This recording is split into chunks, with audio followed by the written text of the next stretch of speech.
Suis le calendrier, Madame Palladini. On commence comme d'habitude avec notre nouveau commandant du poste 3, commandant Bigra, et M. Kobe Gibson avec le bilan de ce mois-ci. Et par la suite, on va vous inviter de poser des questions à nos agents, nos policiers, nos commandants. Bienvenue. Merci, M. le maire. Pour les citoyens, je tiens à me présenter. Je suis Patrice Bigra, le nouveau commandant du poste de quartier 3 depuis seulement le début du mois d'octobre. Et résident de l'arrondissement. Résident de l'arrondissement. Alors, pour ceux qui ont vu plusieurs commandants passer durant les années, alors je souhaite rester le plus longtemps avec vous et le service de police veut me garder le plus longtemps avec vous. Nous autres aussi. Donc, en ce qui concerne le PDQ3, heureusement pour les citoyens, c'est relativement calme au point de vue de la criminalité. On est stable, même on pourrait même dire une petite baisse. Si on comparait le mois d'octobre qu'on a eu comparativement au mois d'octobre 2017, on a même une petite baisse quand on parle entre autres, mettons, les introductions par effraction. Au mois d'octobre de l'année passée, on en avait eu 2, puis on a seulement qu'une cette année. On n'a pas de secteur visé particulier, on n'a pas de concentration, c'est réparti de façon aléatoire sur le territoire. Pour ce qui est des accidents non plus, on n'a pas de zones qui sont particulièrement problématiques, là, qui sortent de l'ordinaire. Merci.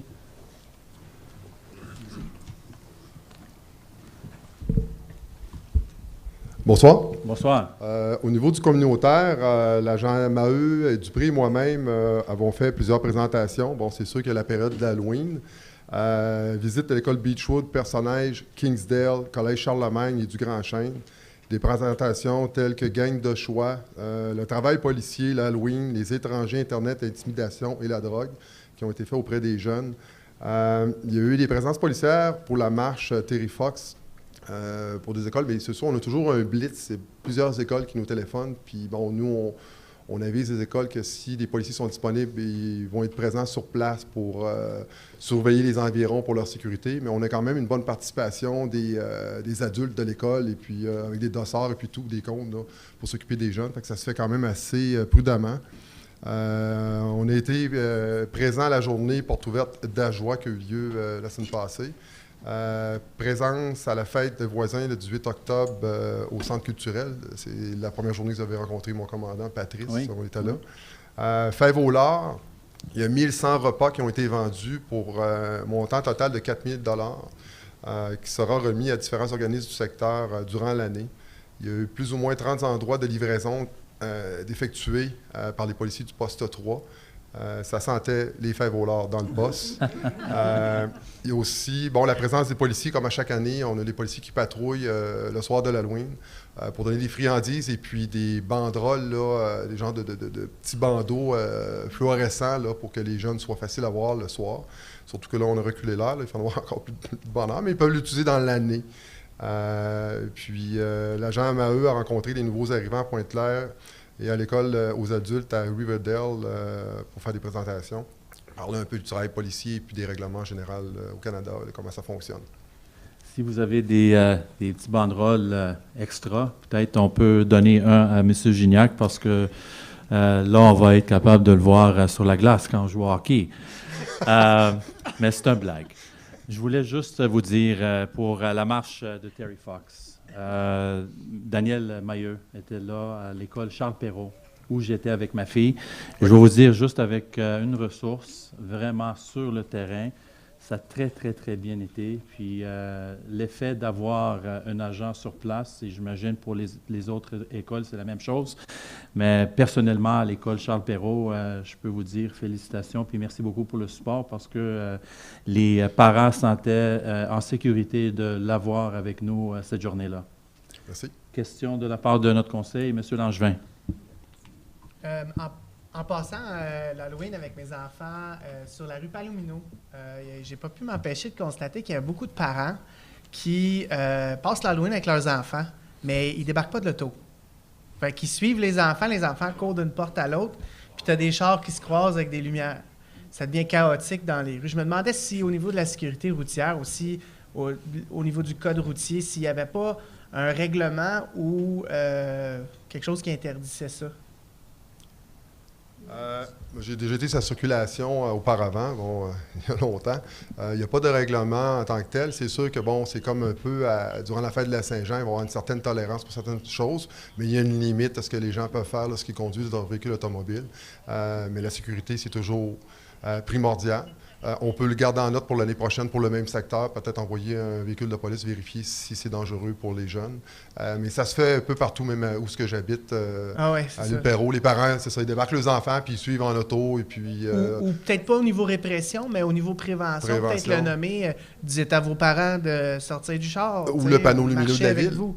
Oui. Ou au niveau de la ville. C'est ça, ou une annonce dans les journaux locaux aussi du secteur pour éviter des problématiques futures. Parfait, merci. C'est problématique, effectivement, et on va travailler avec Mme Palladini et le poste 3 et 4 pour sensibiliser la population parce que j'ai remarqué exactement la même chose. Je comprends, il y a des jeunes avec les mamans qui marchent, puis des fois, c'est le père qui conduit juste à côté, mais ça cause un problème immense, surtout dans les secteurs résidentiels où on était le 31 octobre. On va commencer ce soir. J'inviterai les parents à parquer leur char quand vous marchez avec vos enfants. Merci. D'autres questions, Mme Talbot? Oui. Oui, merci. Bienvenue, commandant Bigra. Bonjour, M. Gibson. J'aimerais ça vous dire qu'il y a 3 endroits qui m'ont été mentionnés lors du samedi du citoyen comme étant des endroits à surveillance. La rue du Boisé à Roxboro, à proximité du parc, il y a des gens qui vont vite. Et c'est inquiétant, il y a beaucoup d'enfants là. Maintenant, l'étroitesse de Gouin entre Château-Pierrefonds et Coursol, que ce soit en allant vers l'est ou vers l'ouest, il y a des gens qui vont trop vite. Compte tenu de l'étroitesse de la rue, il y a des gens qui marchent là, et c'est un coin particulièrement embêtant, puisque là, après la rue Coursol, il n'y a pas de trottoir entre la rue Legault et la rue Coursol, là, si je ne m'abuse, et c'est très étroit pour les marcheurs. Les bicyclettes aussi, évidemment. Le stop au coin de Gouin et Château-Pierrefonds n'est pas fait par les gens. Alors, s'il vous plaît, c'est des demandes que j'ai eues de citoyens et je vous les communique et je vous en remercie. Merci. Merci de les communiquer. On a plusieurs plaintes sur tout le territoire. Les citoyens peuvent appeler durant les heures d'ouverture du poste, puis le mentionner à l'agent comptoir. On va faire des demandes d'attention spéciale, puis on fait des retours aux citoyens. On les a pris en note, puis on va faire des demandes d'attention spéciale. Puis si on va les valider aussi, puis si on voit que c'est vraiment problématique, on a même des agents de circulation régionale qui peuvent venir donner un coup de main là-dessus, mais ils sont pris en note, puis on va faire un suivi. Merci. Madame Leroux? Juste pour vous dire, peut-être avoir une surveillance particulière entre 7h30 et 8h30 le matin, là, mais peut-être surtout là, 8h moins quart à 8h là, sur la rue Général-Brock. Les gens prennent des sources, vont couper au travers de Général-Brock pour s'en aller à la gare et ils s'en vont prendre le train.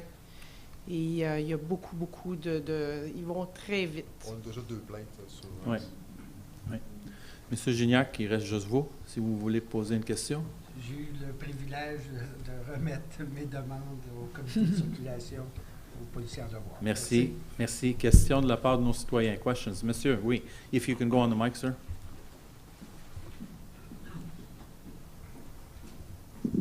C'est sur la signalisation de stationnement. Devant la bibliothèque Roxboro, qui sera bien fréquentée maintenant, il y a une étiquette de pas d'arrêt avec une flèche qui se pointe vers la rue en diagonale. Pas vers le trottoir comme normal, mais c'est sur le diagonale. J'ai demandé dans la bibliothèque et même des policiers qu'est-ce que ça veut dire, où il ne faut pas arrêter. Est-ce que c'est juste devant l'étiquette ou toute la rue? Il n'y a personne qui peut m'informer. Mais ça, je peux vous dire, si je peux répondre, Monsieur le Commandant, c'est quelque chose à l'arrondissement. Monsieur Baudouin, si... Effectivement. On va arriver. Habituellement, la flèche, c'est un début de zone, puis vers la fin, tu as une fin de zone, là, mais on va aller valider. Mais dites que c'est en avant de la C'est bibliothèque. diagonale. Ben, c'est ça. c'est- Non, c'est supposé être droit Oui. comme ça. Ouais, ça doit être Je sais qu'en temps normal, parce que je demeure là, puis ma fille va à l'école juste à côté, c'est devant la bibliothèque surtout, mais on va vérifier peut-être l'enseigne, je ne sais pas ce qui est arrivé, mais c'est pas normal. On va aller vérifier ça, monsieur. Merci. D'autres questions de la part de nos citoyens, Mr. Stitt?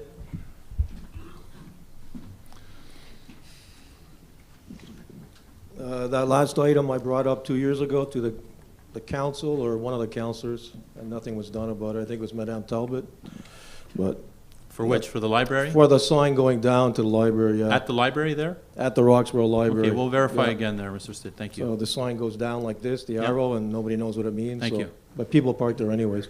Thank you. My question is, last week there was consultations here by the police for 2 days. Well, obviously I wasn't invited because it was only members of the police, I assume. So, but some of the issues I think were racial profiling and dealing with marginalized people. So I was wondering if there's any information that our local police have regarding those 2-day symposium, I guess you could call it. Any information that you know would transpire at those meetings that the public should be aware about? And I'm certainly interested, as you know, in racial profiling. Okay, I'm not aware of the meeting you're talking about, sir. I was not there. I've just been recently transferred to the station. The SPVM's got just renew their politics about racial and social profiling. It's something that is not tolerated. It's something that our officer gets training on when they get out of the police academy and also on the job. Internally by the Montreal Police, and it's something we have we have also a general policy and also specific policy that forbid that those behavior. We do criminal profiling, but no social or racial profiling. Okay, because I guess you're, I don't know if you're aware of the article that came out on the BEI, the Bureau of Investigation today, regarding certain cases where, you know, there's a lot of problems still in that area, obviously. There's an article in the news today and last night. Well, the article in the news about the BEI was not specifically to racial profiling. It's a big issue. Right. I will not get into all the small detail right now. But the SPVM, what's in the media, they were mentioned in many letters from the past, so some of the issues have already been addressed. And for the rest, we're still looking into what the Bureau d'enquête indépendante is requesting from us. Thank you. Thank you, Mr. Stitt. Other questions? Ma'am in the back, yes? Do you mind if I do it from here? Well, if you want to be on the mic this way, it'll pick you up with what you're asking for the record.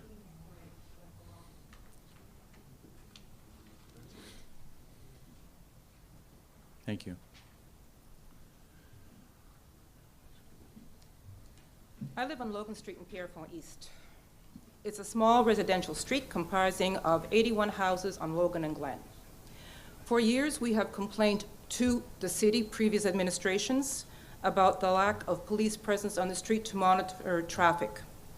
We currently have become, since the mid-1980s, the shortcut for anyone who wants to avoid Gwen Boulevard and get out to Autoroute 13, or going west and wants to get a shortcut to go to Sunnybrook and then out to the Trans-Canada Service Road. Yeah.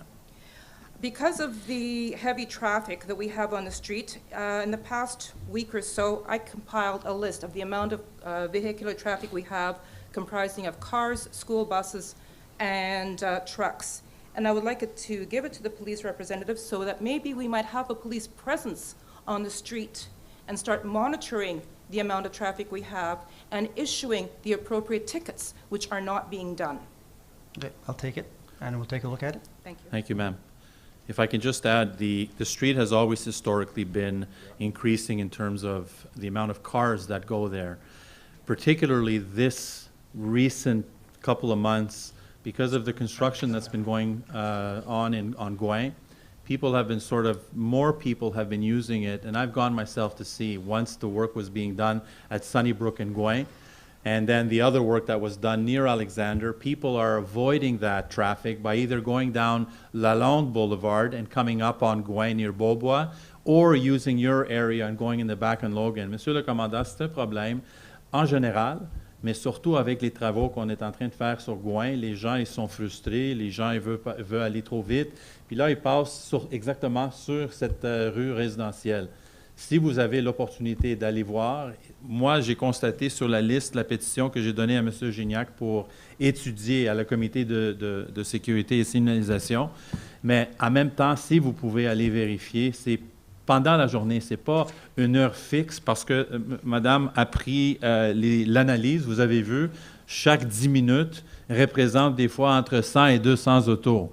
Ça, c'est majeur. Et là, les gens, comme j'ai dit, sont frustrés, n'arrêtent pas.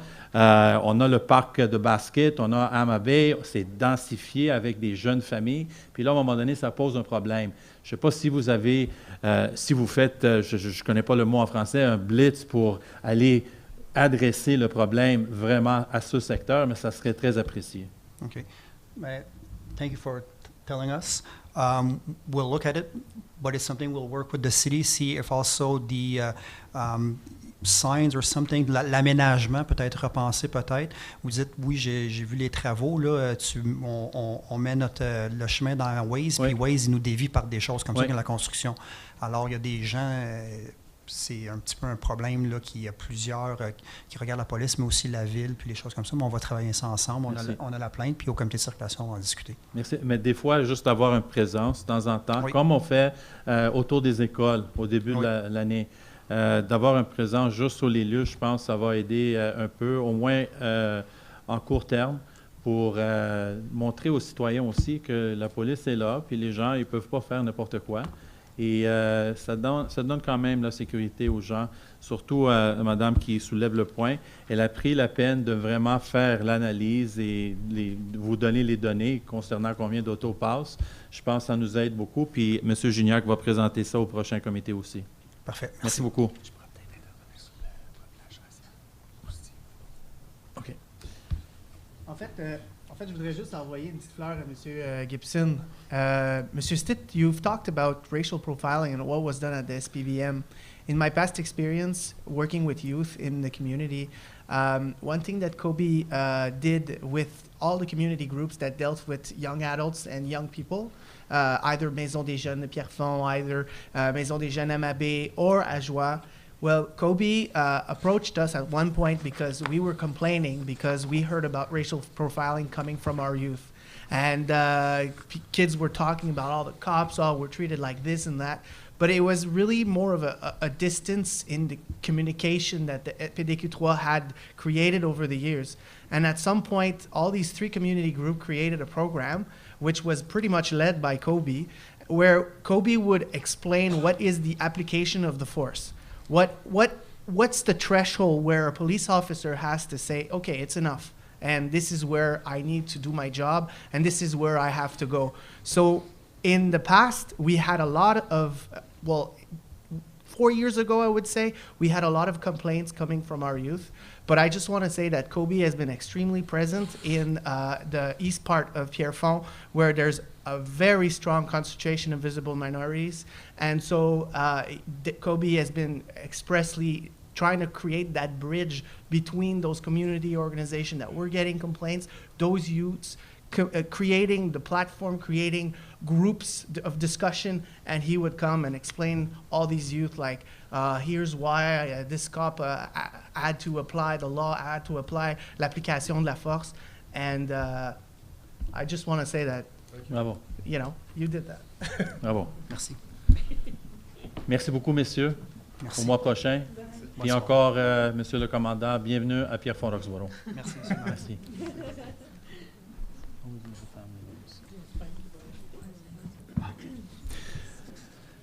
Le service des travaux publics est en pleine préparation pour l'hiver. La flotte de véhicules et de machinerie est mise au point et convertie en véhicules de déneigement et de déglaçage. Et je vous dis ça simplement parce que M. Baudouin, il annonce peut-être un peu de neige cette fin de semaine, mais juste pour vous dire à la population qu'on est prêt.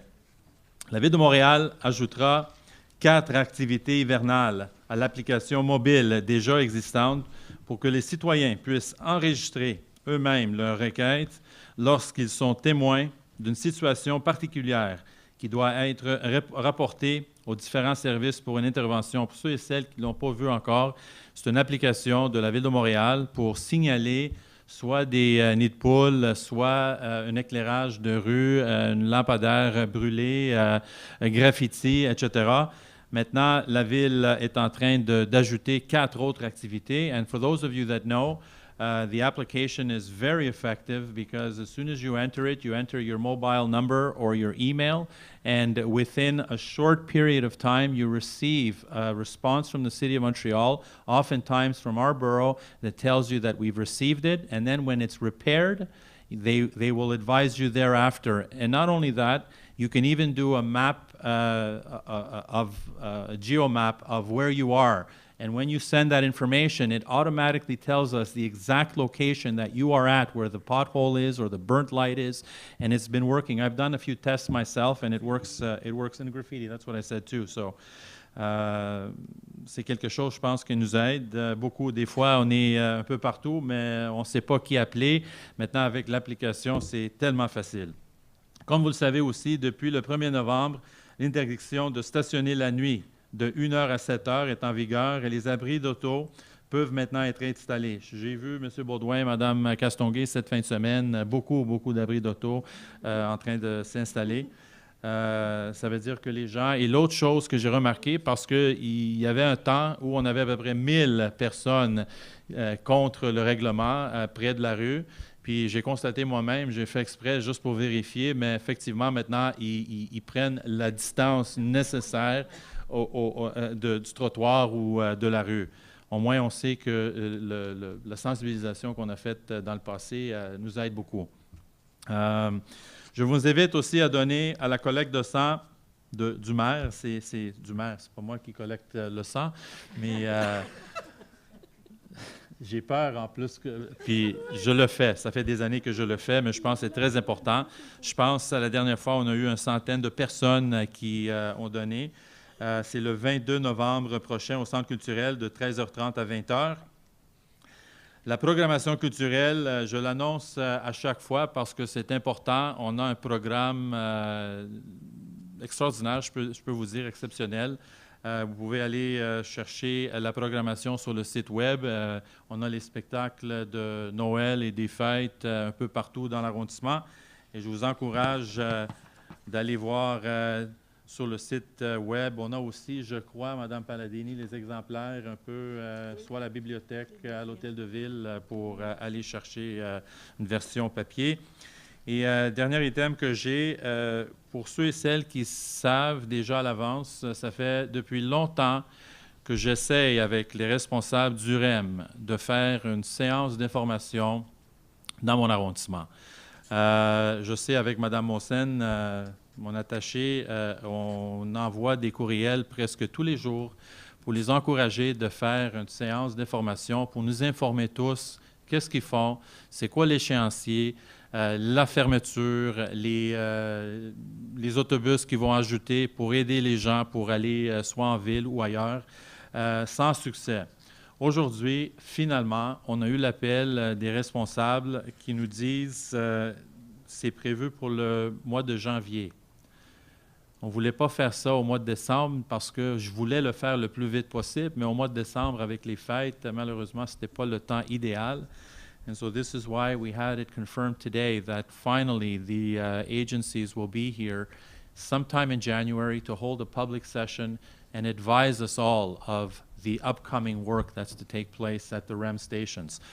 J'ai aussi l'information sur le site web du REM.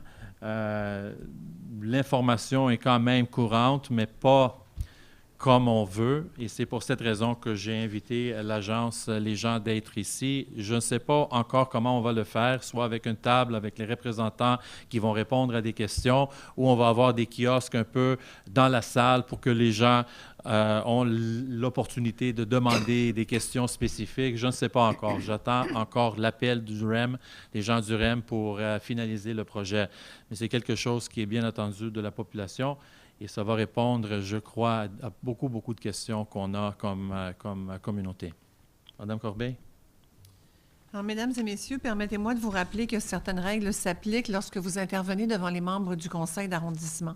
Tout intervenant doit s'inscrire avant la séance de façon à avoir le droit de poser des questions limitées à 2. Lorsque vous posez votre question, vous devez obligatoirement vous adresser au maire présidant la séance et non directement aux membres du conseil. Votre question doit être claire et précise, sans préambule. Vous devez être poli et respectueux envers les membres du conseil. Si vous ne respectez pas ces règles, vous serez invité à vous retirer et à quitter la salle du conseil. La prise de photos, de vidéos ou d'enregistrements sont interdites sans l'autorisation du maire. Ladies and gentlemen, allow me to remind you that certain rules apply when you address council members. Each individual is requested to register prior to the council meeting in order to have the right to ask questions, not exceeding 2. When addressing the council, you have to direct your questions solely to the mayor presiding over the meeting and not directly to any council members. Your question has to be clear and precise without preamble. If you do not respect these rules, you will be asked to retire and to leave the council chamber. Taking pictures, filming, and recording are forbidden without the mayor's authorization. Monsieur Thomas Schwab.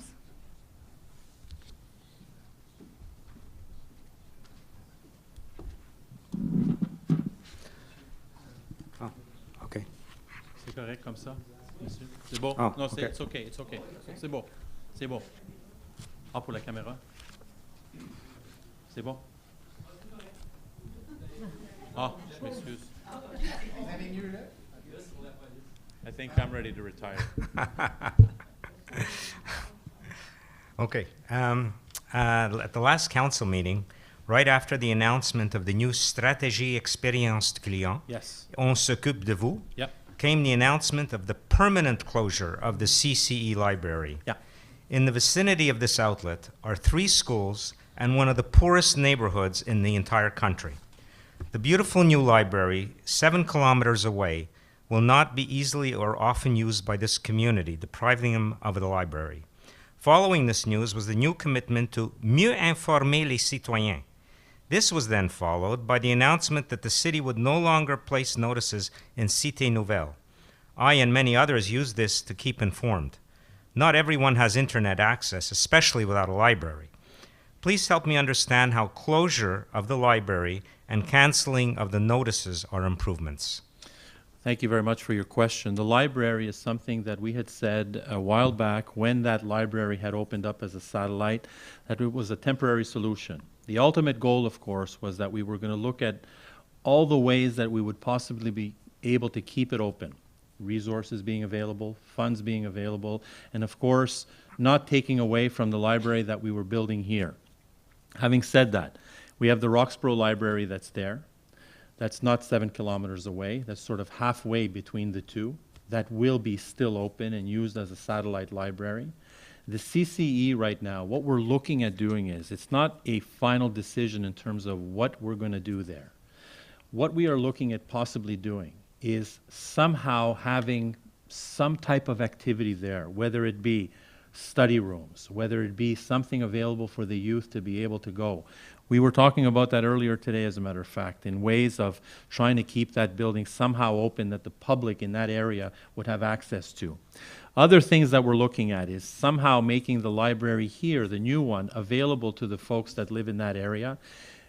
I don't have the solution yet, but we're looking at ways of making it accessible to them, whether it be providing them bus passes or bus tickets to be able to get there. I'm not sure yet, but we're looking at all the opportunities in terms of what we can do. I agree with you. It is an area that is underserved, especially when it comes to the library. It is an area that has difficulty in commuting 3 kilometers, let alone 7. Yeah. That goes true not only for the library, but it goes to go to the grocery store, to go to the medical clinic, to go to the seniors' home, to go anywhere. So I understand what you're saying. We share that opinion with you. And we looked at all the ways that we could have somehow kept that library open on a permanent basis in its current state. We weren't able to do that because we just don't have the resources available to us. The people that are there now are loaned from the library that had closed all these months and will be returning back to the library once it opens, with a shortfall of staffing that we're going to need, that we're negotiating now with Montreal to be able to get the funding to be able to increase not only the staffing, but also the hours of operation. So we're still in that negotiating phase. So that is something that we share with you, and we're looking at all the ways possible that we can at least provide some type of service to the residents that live there that have now grown accustomed to having that library in the CCE. So that's not closed for us, sir. And respectfully, I agree with you, and we will do whatever we can to try to make something of that location. What it can be, I can't tell you right now. We're looking at that as we speak. And for the public notices, that is something that was a law that was announced, that we had no longer the obligation to be able to place the ads in the local newspapers. Cité Nouvelle, as you know, has 4 or 5 pages. That is a newspaper that isn't read as much as we would like it to be, like it was once upon a time with the North Shore News and others that have come since then, like the Chronicle was, like the West Island Gazette, like the Suburban is. And so we looked at other ways of trying to get the information out to the public. And the study that was done, we had a consultant that came in and gave us that study and said to us that the best way to reach the public was to get them through the internet and have them all register for the information that we send updates on, and that is quite effective, as a matter of fact. And it was shown to us that it was more effective than the printed press that people receive at their door, particularly a newspaper that is received in a public-sac, that oftentimes, and we saw this going to door, we see this when we go to the homes today, a lot of them are strewn all over the lawns and on the steps, and nobody even reads them. So we had to look at other ways of publicizing that information. And again, that's something that we're working with the communications department to see what else can we do. Is it something that we can produce through our seniors clubs? Is it something that we can go through the population by groups and allow them to have that information and not rely necessarily all the time on the internet? So it's a work in progress. But I hear your comment and it's noted, but the newspaper, I don't know what the cost associated to that is. It's $28,000. It's almost $30,000 that was devoted to putting it in the newspaper, which we were told isn't as effective as that. And so we're concentrating now on other means of communicating that information. And if we see there's something that we can do additionally to what we do, then by all means, our communications department can look at that. But as far as I know, I'm registered because I get the Rubrique de Maire every month. But I don't get anything about zoning changes or council meetings or anything like that. Well, council meetings, I believe, are there. If you look for it on the internet site, yes. Well, that's but I don't get a message. Well, I'm glad you bring that up, sir. And Madame Palladini is there, and she's heard you as well. And we'll make sure that if there is information that can be distributed at a moment's notice through these applications, then we'll make sure that we add that accordingly. And one thing that I had suggested in the past is the sign on the highway is very useful. The problem is you can only stand there for 1 minute before the traffic light changes, and you get murdered if you try and read any more. There should be on the internet an equivalent which gives you the information as on those signs. That would be very helpful. I agree with you, and as a matter of fact, a lot of the information that you see scrolling on the sign, and correct me if I'm wrong, Madame Palladini, but I was in charge of those things back in my career, and I think that each screen has a maximum of 3 seconds that it's supposed to be visible. And it's effective enough for you to see at least 1 or 2 of the messages as you're driving by. But I hear you. Sometimes when you have 7, 8, 6 messages, you can't possibly see them all at the same time, and this is why they're continuously scrolling. But that information that you see on the electronic boards is also publicized on the current events on the website. If you open up the browser, the first section of the current events is generally what is published on the electronic boards, with the exception, of course, of the associations that publicize some of their events. But the information concerning the borough, whether it be council meetings, whether it be CCU meetings, whether it be zoning changes and whatever else is publicized, that's usually, we have to go back and verify that, but that's usually on the cover page of the borough. Okay. But that's a good point. We're going to make sure that we look at that. Okay, my second question, if you allow. At the October council meeting, you had assured me that, quote, very few, if any, trees would be cut at the Porte de Plaisance Park. On October the 19th, I sent you an email concerning 14 trees that had been marked. This past week, those trees were cut. My neighbors were really upset, as I was. Despite the new logo, Grandeur Nature, and the plan Canopée, you cut the trees. Yes. The new trees that will be planted to replace them will only mature in 40 years and will not have much effect until then, of course, unless they're blown away by climate change.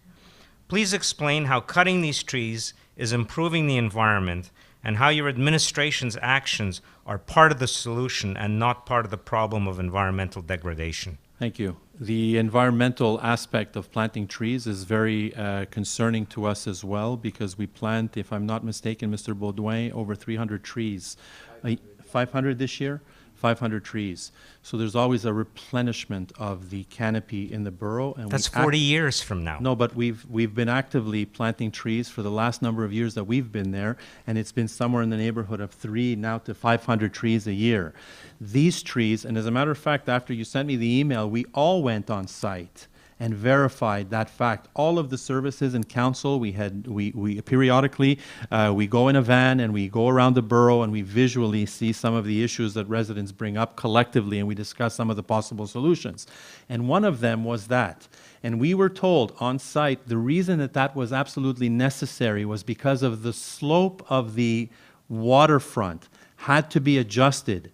It had to be adjusted because all those cement slabs that were there that had created those steps had to be removed.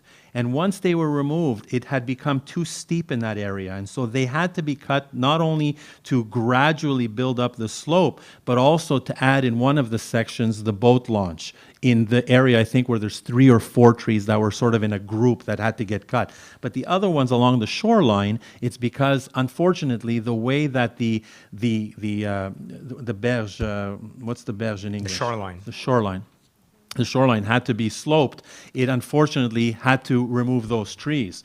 But all efforts, the last thing we want to do, and you can ask any of the neighbors that you may have or residents in Pierrefonds Roxboro how difficult it is for them today to cut down trees. It's not like it used to be once before. We reluctantly ever give a permit to cut down trees because of the fact that we want to maintain the canopy in our borough, and it has to be a rare exception for us to be able to allow that. And in this case, we talked about it, we looked at every other opportunity possible, and unfortunately for those trees, they had to be cut because of where they were situated. So yes, in October, we were going to do everything we could to try to preserve them, but then finally, when the last plans came in, unfortunately, they were located in an area that they had to get cut down. And I share your disapproval with that. Grief.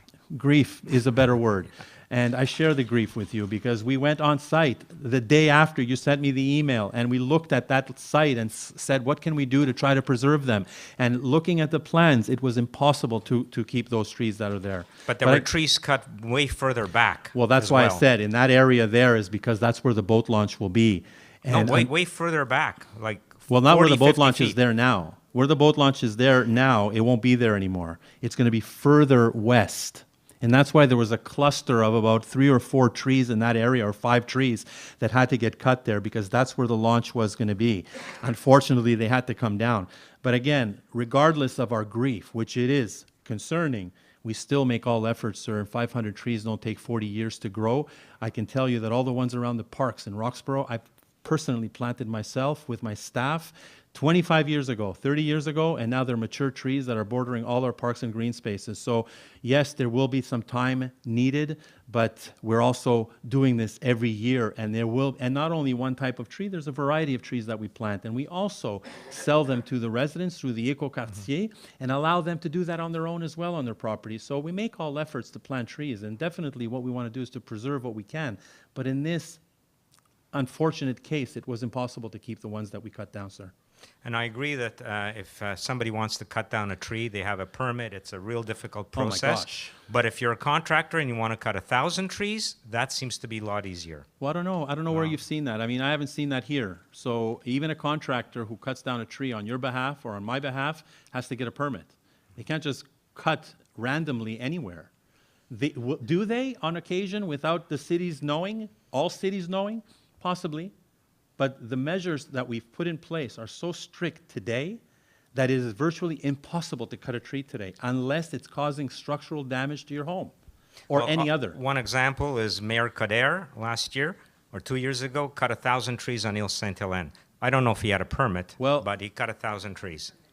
they had the permit, and what I can tell you is that, and I can't speak on his behalf right now because that was the past, but I also know that in Montreal, I don't know what the number was, but there was something like 20,000 trees that were planted, if I'm not mistaken, throughout the territory. Again, I'm not justifying that. I know that there was a reason for that as well in the past, and I think they're going to continue to cut down trees there because that project isn't even finished yet. So I'm not sure where they are with that, to be honest with you, but I note what you've said. Thank you. Thank you very much.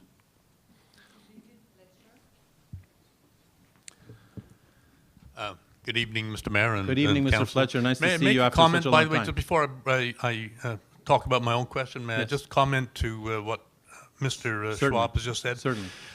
You know, I have a report produced by the National Academy of Sciences of the United States. It's the proceedings of the National Academy of Sciences of the United States that is responsible for the report.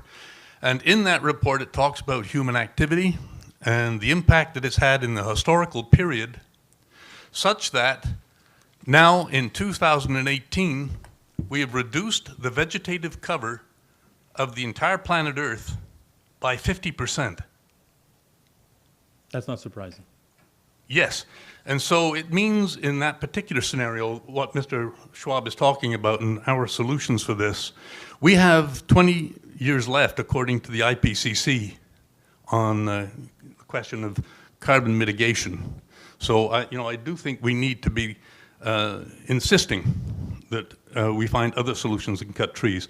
But that's not my main question for being here. I agree with you, Mr. Fletcher. Yeah, I would like to bring another question, and Yes. it's more of a personal question, Yes. but it touches everyone, I think.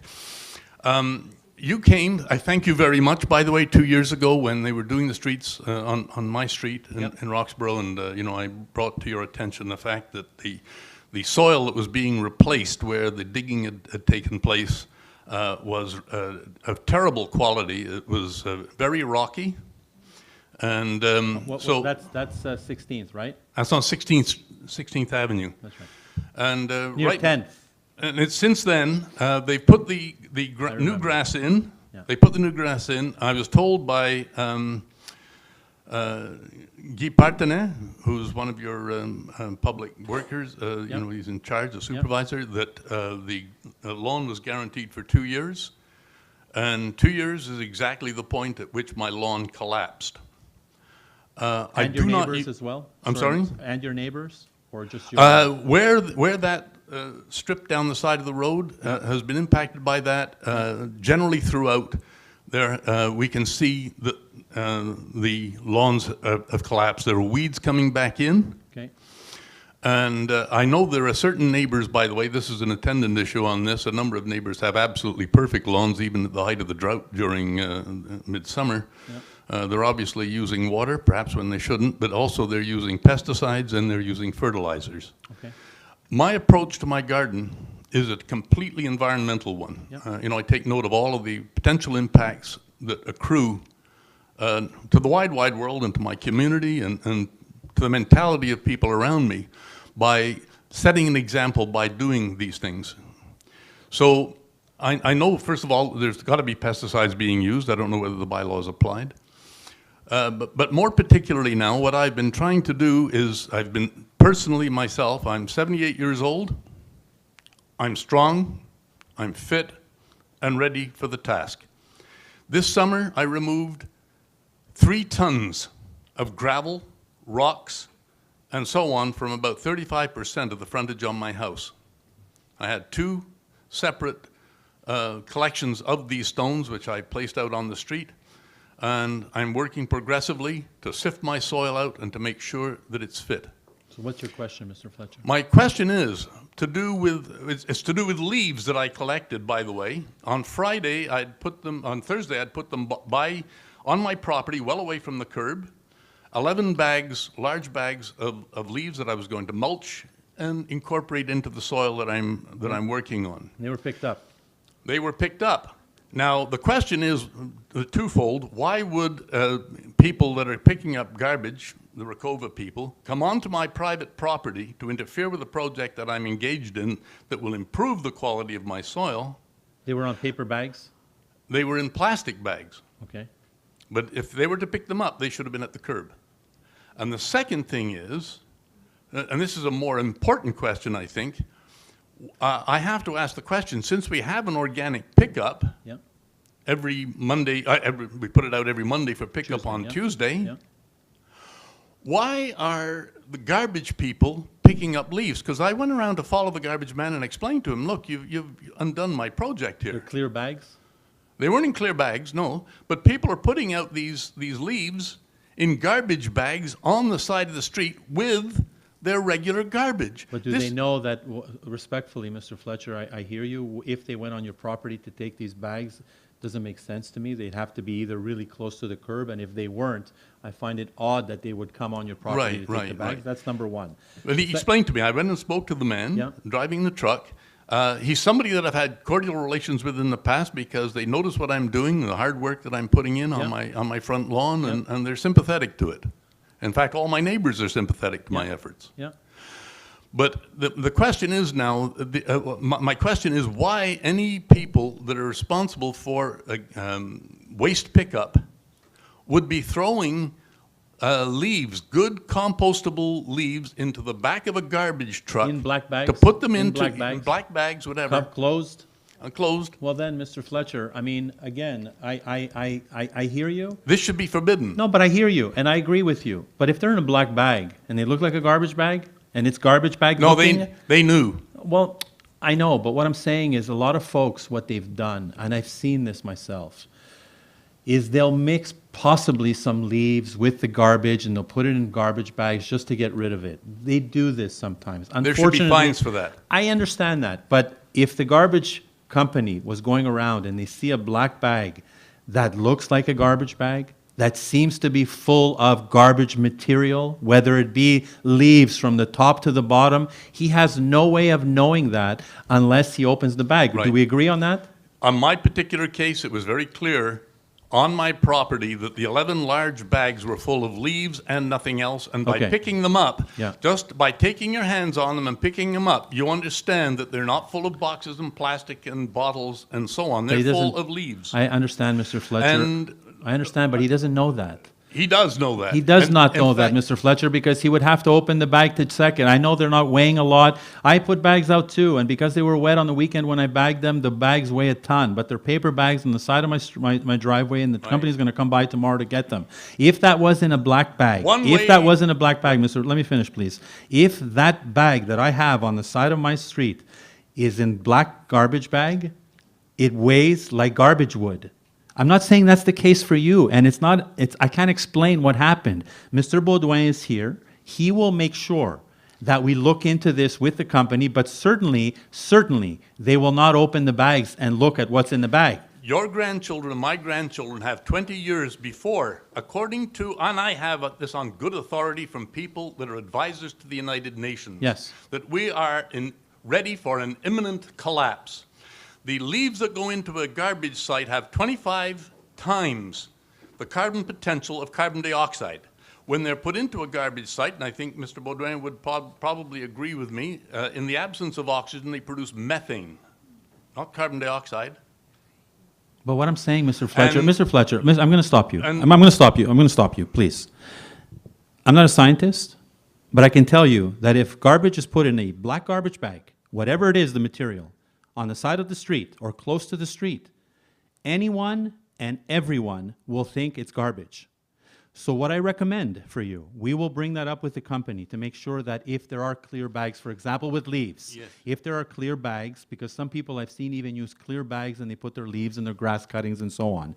If that is the case, we will make sure we'll follow up with the company. But certainly in a black bag, they're not going to open the bag. I'm telling you now. We need a bylaw in this arrondissement that offers fines for any organic material that is put out to go into a dump site.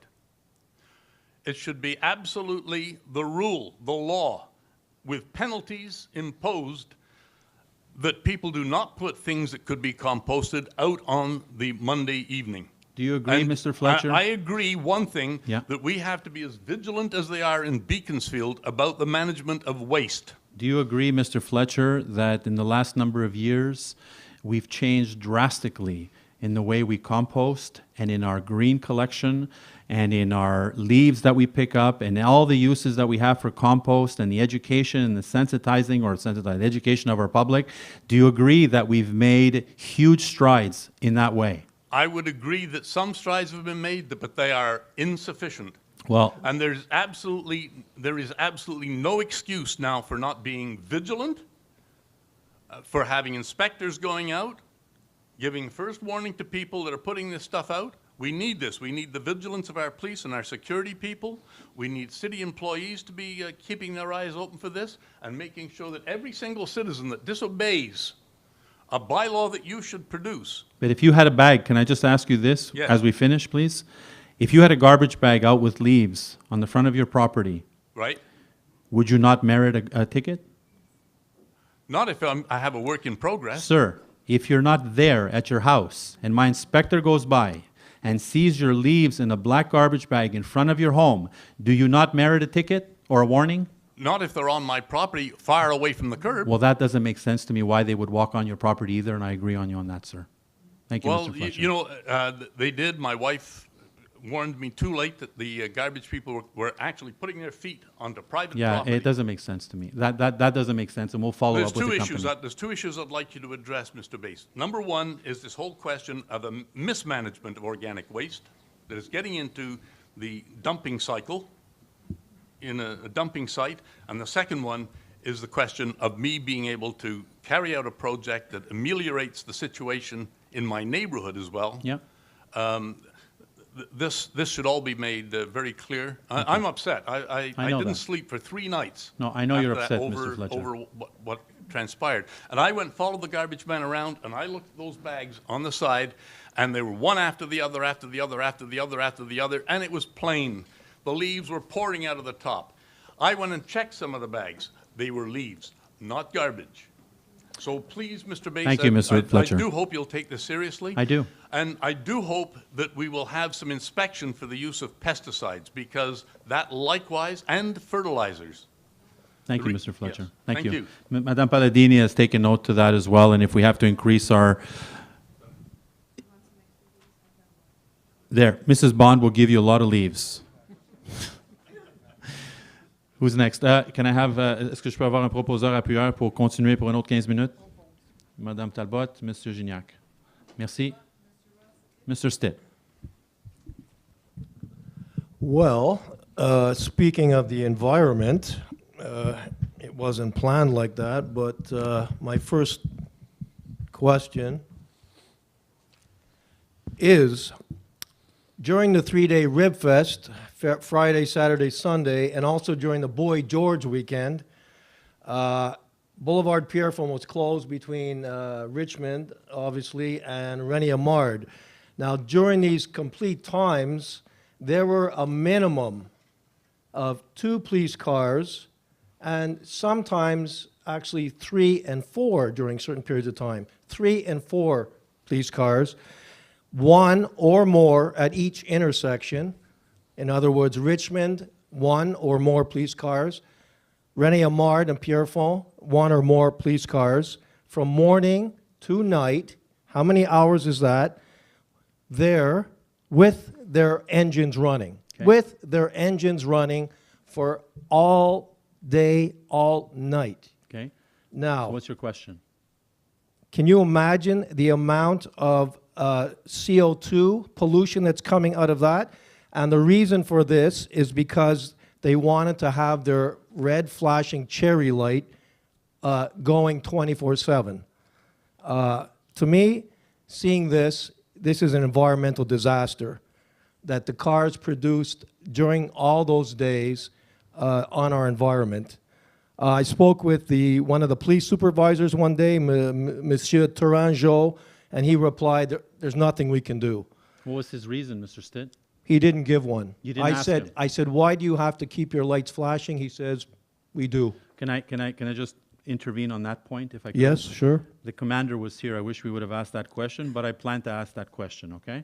What I suspect is that the cars have to be idling in case they have to be dispatched on an emergency, and if they turn them off, they may not start. I'm not sure, But that's what I'm guessing. Well, That's what I'm guessing. the But reason... I will find out. Yeah, right. Well, the reason is, yeah, they're worried about draining their battery, not necessarily to go somewhere else, but to, I'm not to sure, keep the but I will red find cherry out. light going. I will find out. So... What's your second question? To me, well, no, it's still the first question, but there's got to be a better way. There's got to be a better way. We're not in 1800. We're in 2018. Well, Mr. Stitt, Technologically, I will there's got to address be it. a better way. Mr. Stitt, I will address it. Okay, but if they want to keep that cherry light going, I don't know why they need the cherry light since the street is closed and nobody, well, maybe at night, but not in the daytime. I have no idea, Mr. Stitt, but I will definitely ask that, and I will get that Will this information. council do something to avoid polluting the citizens and the planet in the future in regard to these activities? Well, what I will do is I will verify with the police, first of all, if there is another option for them idling their vehicles at these intersections for all these extended periods. I will verify that. And if I get an answer that they are not able to, for whatever reason they give me, then I have to be respectful of that. But we will make all efforts to try to have an alternative and not have cars idling on these corners. They are beyond my jurisdiction, as you know, Mr. Stitt.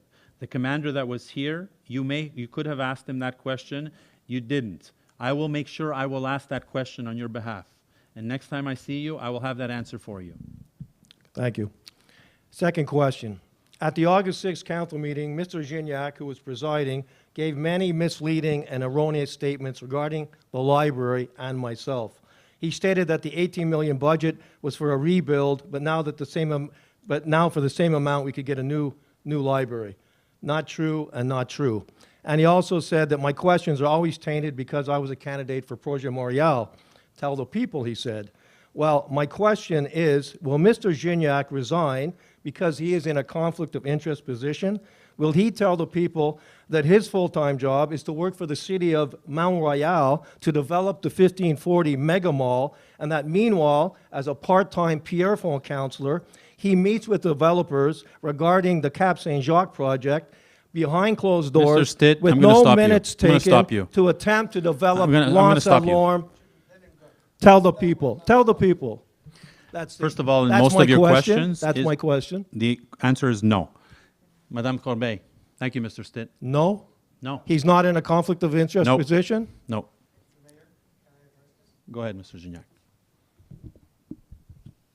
I've been retired from TMR more than... Just pull it close to you. Mr. Stitt, I've been retired from TMR. Might be news for you.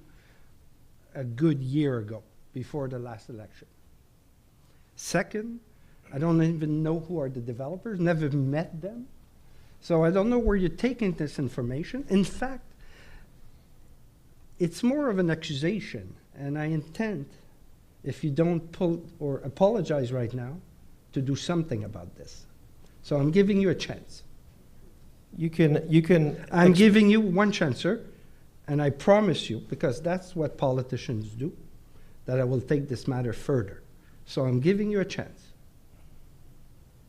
I'm not taking anything back because Thank you you. were working for developers. I don't The work town of Mount Royal Mr. Stitt. building a mega mall. Mr. Stitt. And you were meeting with developers. Mr. Stitt, you clearly stated that Mr. Gignac was meeting with developers for Pierrefonds West behind closed doors. He admitted it at the August council meeting, yes, with all other members of the council, not just by himself. Well, I'm not aware of that conversation, but you asked me a question. Misunderstood. He Well, mentioned if Mr. you- if Gignac you, that he... Never Mr. Stitt, check the Mr. Stitt, website, check the website, Mr. check Stitt, the web you asked a stream, question. You and asked you'll a see it. question whether Mr. Gignac was in a conflict of interest. No, I asked the question whether he'll resign because he was in a conflict of interest. No. Madame Corbeil. Everybody was at the meeting, Mr. Mayor, Madame when we Corbeil. met the C'est beau, developer. Mr. Gignac. Madame Corbeil. Next question, please. Madame Elena Benavides.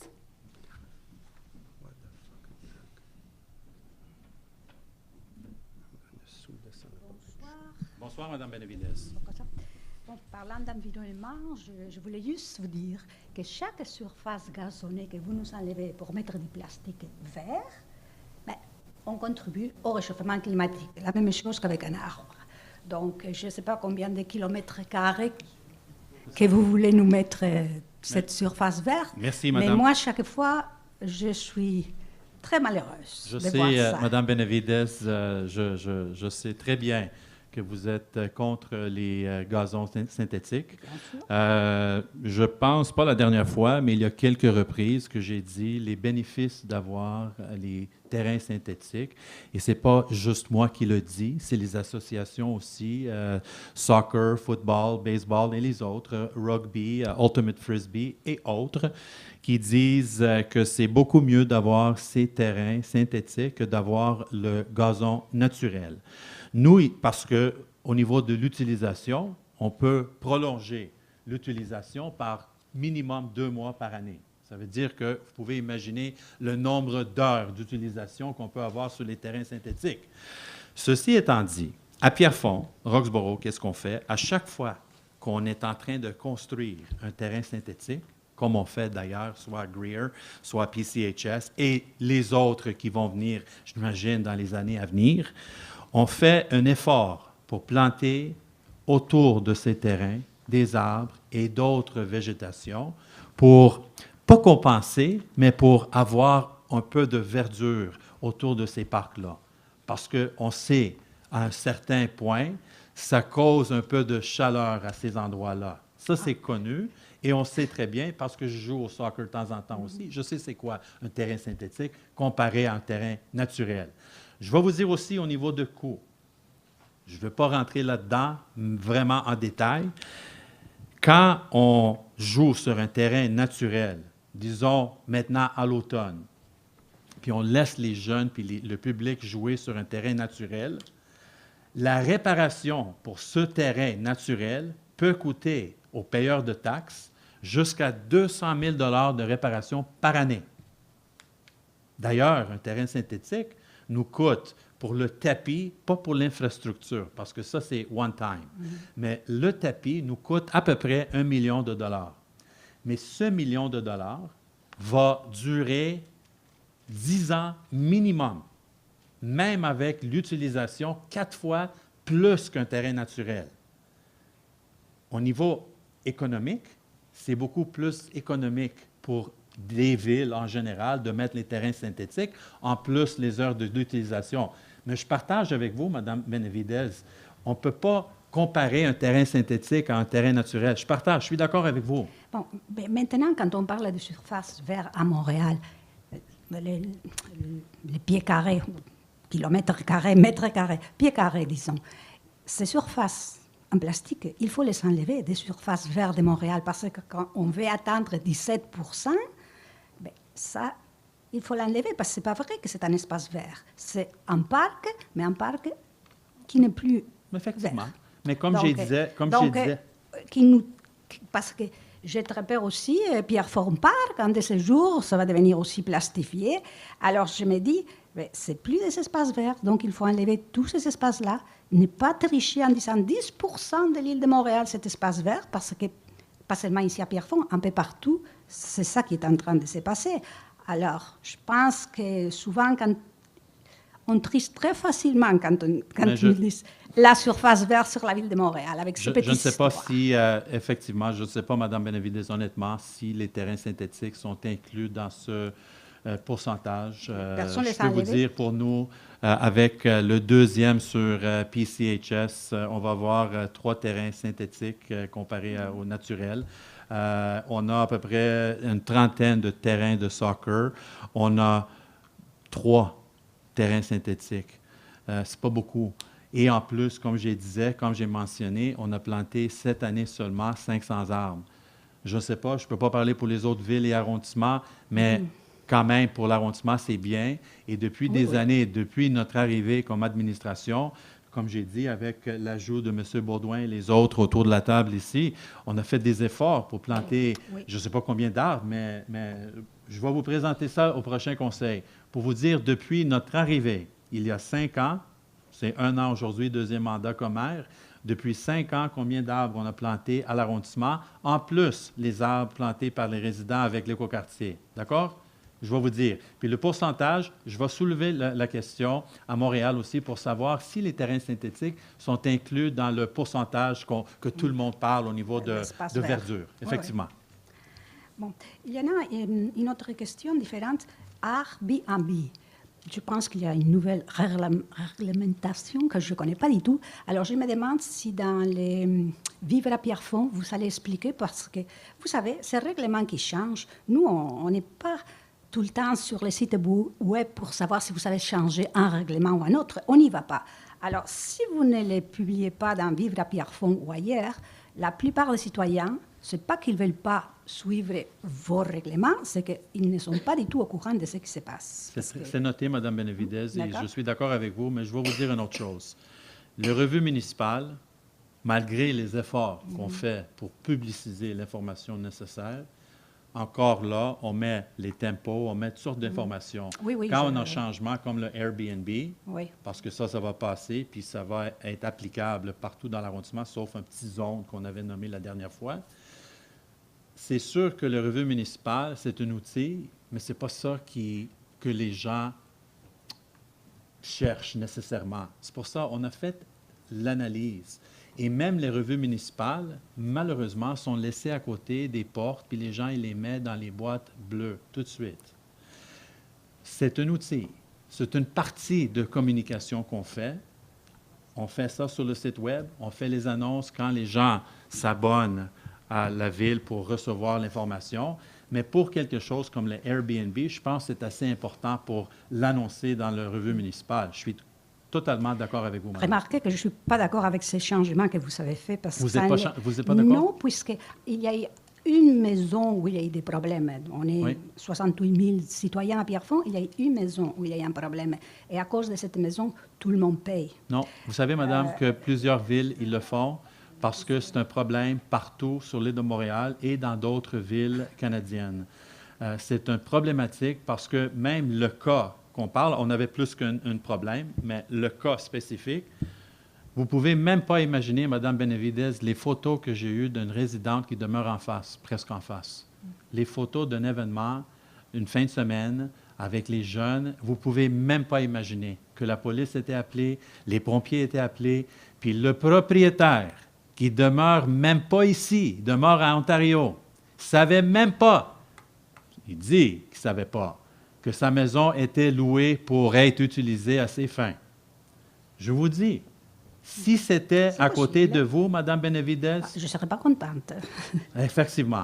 Et là, on a pris des mesures nécessaires, mais par contre, on avait dit à des gens dans la salle cette journée-là, on a dit, si vous pensez que vous opérez d'autres choses, disons quelqu'un que je connaissais avant, qui louait son sous-sol à des étudiants, parfait. Venez nous voir, rencontrer Mme Castonguay et l'équipe. On verra à ce moment-là qu'est-ce qu'on peut faire pour aider ces citoyens-là. Les citoyens légitimes qui font quelque chose parce que c'est nécessaire. On est ouvert. Et les bed and breakfast, qui est tout à fait différent, puisque bed and breakfast, les propriétaires sont là. Effectivement. Donc, effectivement. Ça, c'est permis. Et dans ces cas, on n'a pas de problème. C'est les Airbnb, les maisons transformées en petits motels, si vous voulez. Je ne peux pas utiliser d'autres mots parce que je ne connais pas d'autres mots à utiliser à ce moment-là. Mais c'est des petits motels où une vingtaine de jeunes font des parties toute la fin de semaine. Puis les dégâts au voisinage que ça cause, vous ne pouvez même pas imaginer, Mme Benavidez. Et là, on a passé, regardez, on a passé ça pour protéger la communauté. On a eu une demande de registre, que le registre coûte de l'argent pour mettre en place, pour élargir le zone, pour inclure les Airbnb. Et vous savez quoi? Tout l'argent qu'on a dépensé pour mettre ça en place, Mme Benavidez, vous savez quoi? Pas une personne, même pas les personnes qui ont demandé le registre sont venues pour signer le registre. Je pense que les gens n'osent pas des fois mettre leur signature, je ne sais pas. Je comprends. Et c'est bien noté, qu'est-ce que vous dites, mais on a fait ça comme responsable d'une communauté, puis on voulait vraiment sécuriser les lieux. Et si on a des exceptions à faire, avec plaisir, les services sont là pour aider les gens. D'accord. Ça, il faut que les gens le sachent aussi, qu'on peut demander des exceptions. Oui, en temps normal, les gens qui opèrent des places légitimes, tout est beau. Tout est beau.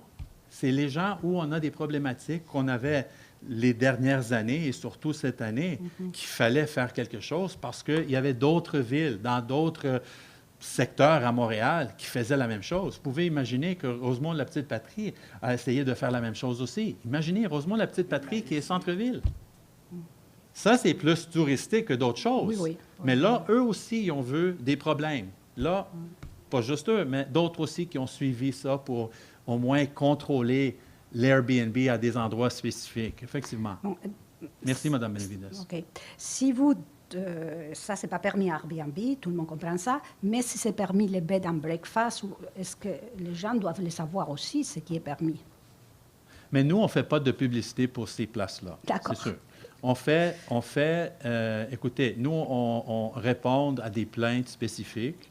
Et là, si on n'est pas capable de gérer la situation à ce moment-là, il faut vérifier avec les règlements que nous avons pour changer les règlements, pour répondre à un problème dans la communauté. Et c'est ça qu'on a fait.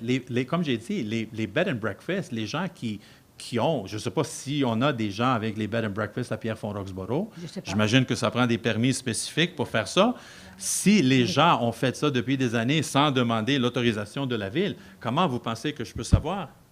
Je ne sais pas, écoutez, je ne sais pas. Je sais parce que des fois, on reçoit la famille et on ne peut pas loger tout le monde chez nous et on cherche près de chez nous un bed and breakfast pour qu'il aille dormir. Donc, c'est pour ça que je veux dire que si on nous enlève tellement de liberté qu'à la fin, on ne se sent pas chez nous, c'est ça.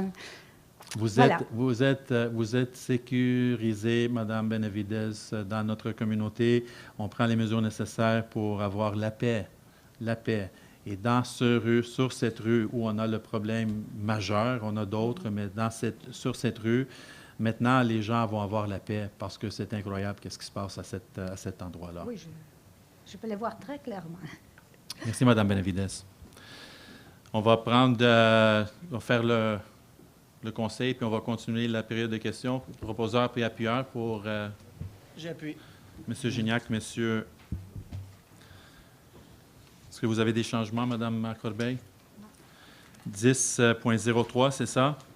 Que l'ordre du jour de la séance ordinaire du Conseil de l'arrondissement de Pierrefonds Roxboro du 5 novembre 2018 soit adopté tel que soumis. J'appuie. Merci. 10.04. Que le procès-verbal de la séance extraordinaire du Conseil tenue le 2 octobre 2018 à 18h30, celui de la séance ordinaire du Conseil tenue le 2 octobre 2018 à 19h et celui de la séance extraordinaire du Conseil tenue le 18 octobre 2018 à 9h soit approuvé tel que soumis aux membres du Conseil avant la présente séance et versé aux archives de l'arrondissement. Merci. 20.01. Que le Conseil d'arrondissement octroie une subvention au montant de 300 $ à l'organisme Les Amis de la santé mentale, banlieue ouest, que cette subvention soit payée selon les informations financières contenues au dossier décisionnel à même le budget de fonctionnement 2018. Merci. Appuyeur, s'il vous plaît. J'appuie. Madame Leroux, 20.02.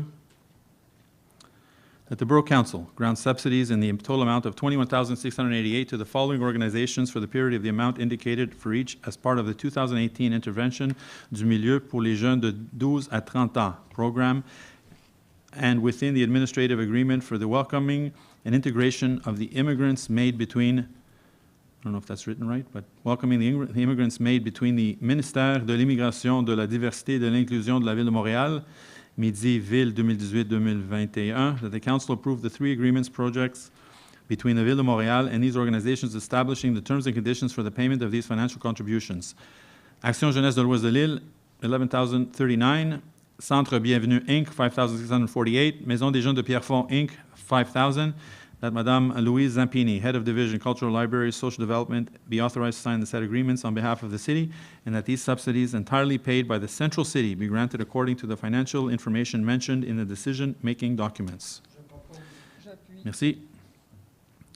20.03.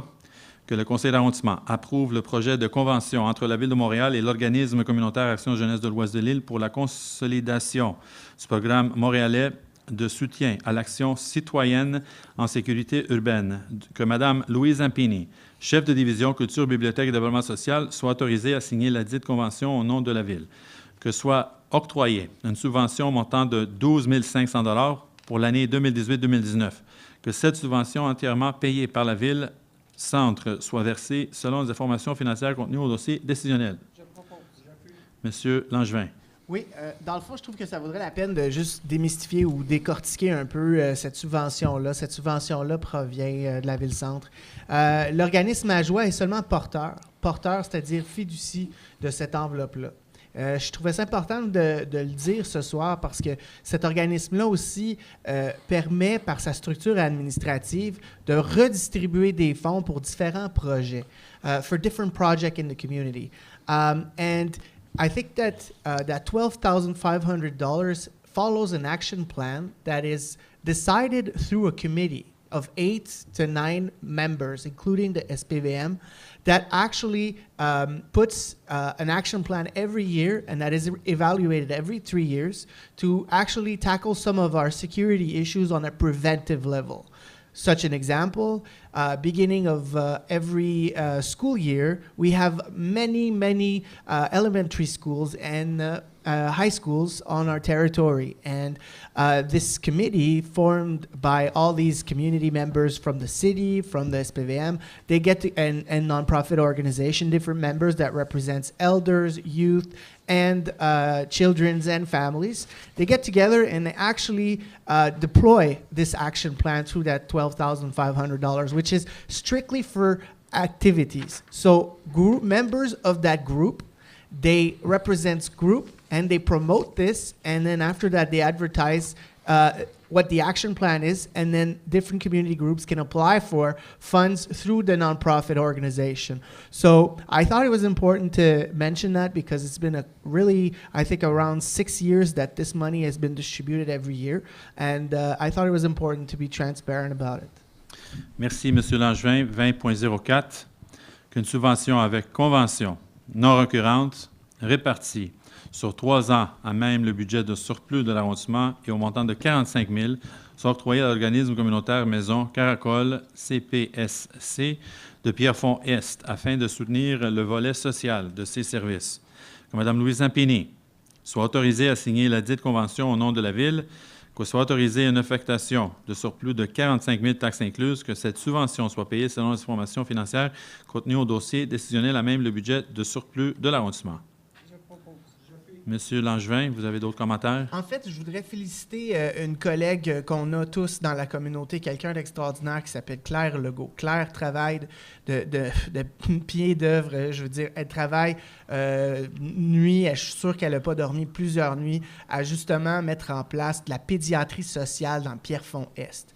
Je voulais seulement dire ce soir que je suis très reconnaissant de tout le travail qu'elle a fait dans le passé, incluant ses membres de son conseil d'administration qui, dans le fond, ont travaillé d'arrache-pied pour avoir des heures de médecins pour nos communautés plus défavorisées dans l'est de Pierrefonds. Maintenant, ils vont avoir un endroit situé dans Pierrefonds-Est, qui est dans le complexe, la coopérative Cloverdale, donc d'avoir des médecins à proximité dans un contexte où nos services sociaux peuvent être distants, où il peut y avoir des difficultés de transport. Je crois que c'est extrêmement une bonne nouvelle ce soir et on tient, en tant qu'arrondissement, de soutenir ce genre d'initiative citoyenne-là. Beautiful. 20.05, merci M. Langevin, de rejeter toutes les soumissions reçues compte tenu qu'elles ne répondaient pas aux exigences de l'article 2 du devis technique ou qu'elles n'ont pas atteint le pointage intérimaire. Oui. Madame Talbot, M. Gignac, 20.06.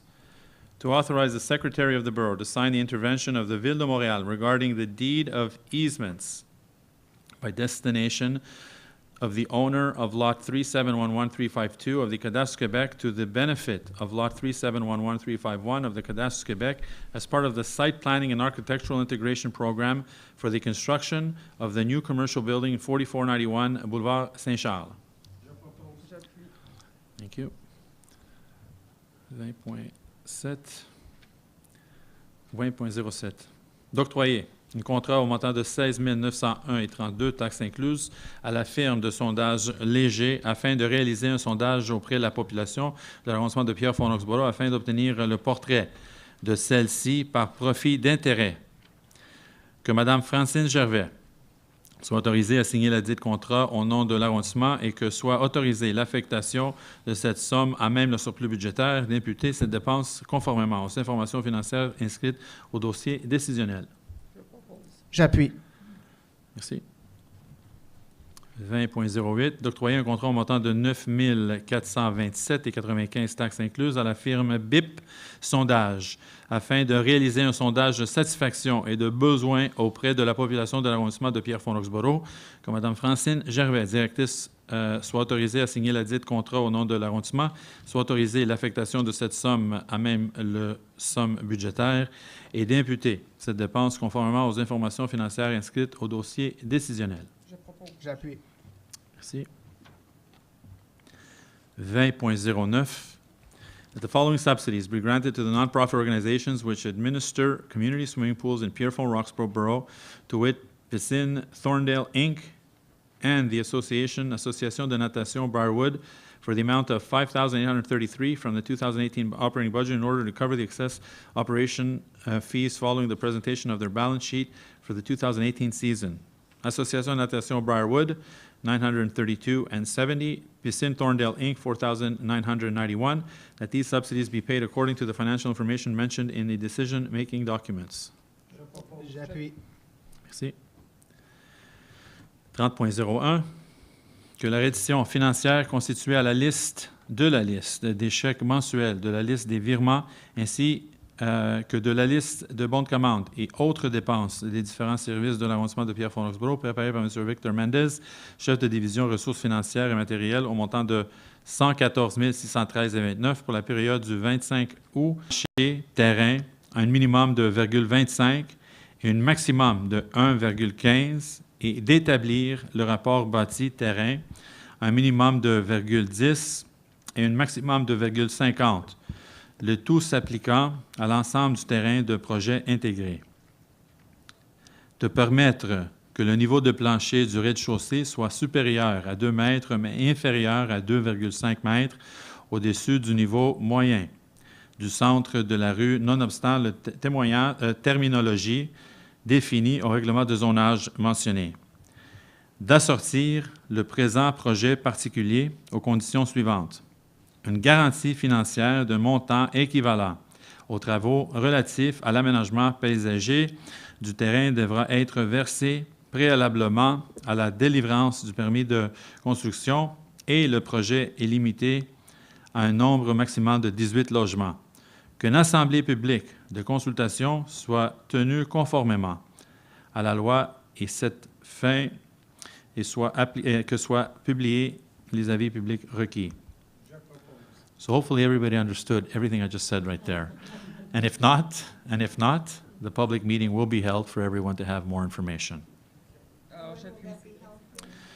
I don't have the information here now. Madame Corbet, avez-vous la date pour la consultation pour ça? C'est le 3 décembre, December 3rd. At 6:30, yes. It may be at 6 because I think there may be the other one. We have 2 consultations, so it will probably at 6. As soon as we know, we'll publish that information, Mrs. Bond. Alors, j'appuie. Merci. Yes. J'appuie. Merci. Where are we now? 4005? Oui, l'avis public va être publié la semaine prochaine. On est à 4006 maintenant? Oui.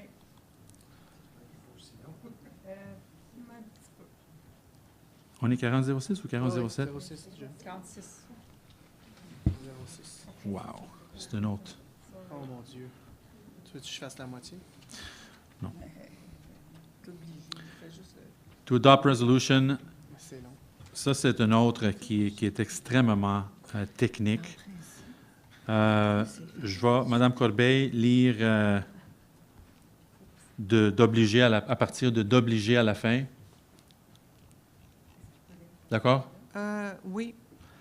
Tu peux dire qu'est-ce que c'est le projet? C'est le projet sur Boulevard Saint-Jean, qui un projet d'un concessionnaire Porsche à la place du restaurant Saint-Hubert. Et encore pour ça, il va y avoir une autre consultation. Le 3 décembre. C'est le 3 décembre aussi. D'obliger le requérant à respecter toutes les conditions prévues ci-dessus, sans quoi, à défaut de se conformer aux obligations résultant de la présente résolution, les dispositions pénales au règlement sur un projet particulier de construction, de modification, de l'occupation d'un immeuble s'appliqueront. Qu'une assemblée publique de consultation soit tenue à la mairie d'arrondissement conformément à la loi et à cette fin que soient publiés les avis publics requis. Je propose. J'appuie.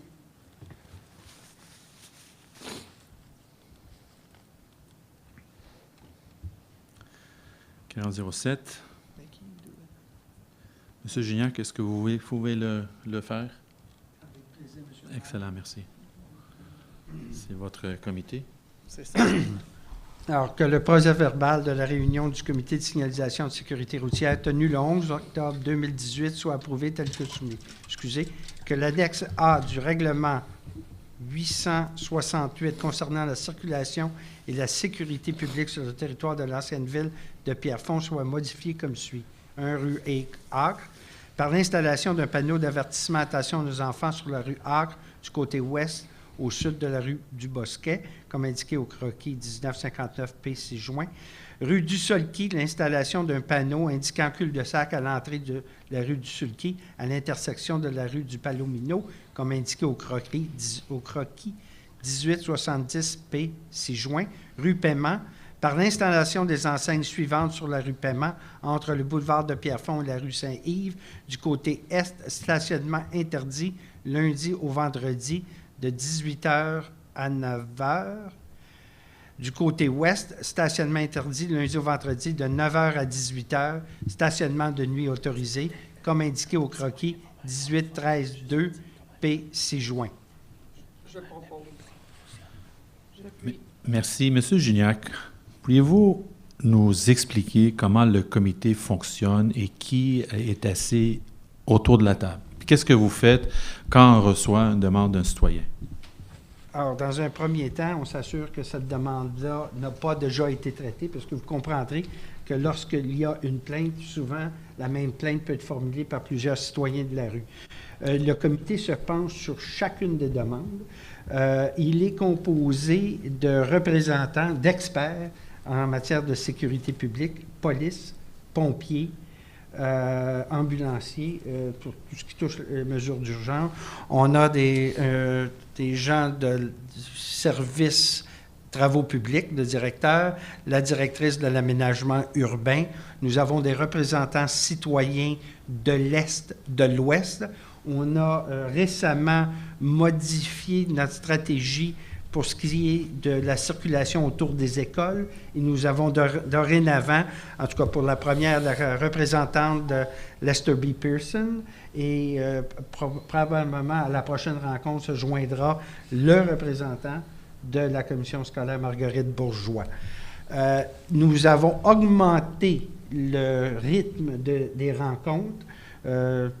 Mais il y a eu une époque où ce comité-là se rencontrait 1 ou 2 fois par année. Selon les demandes.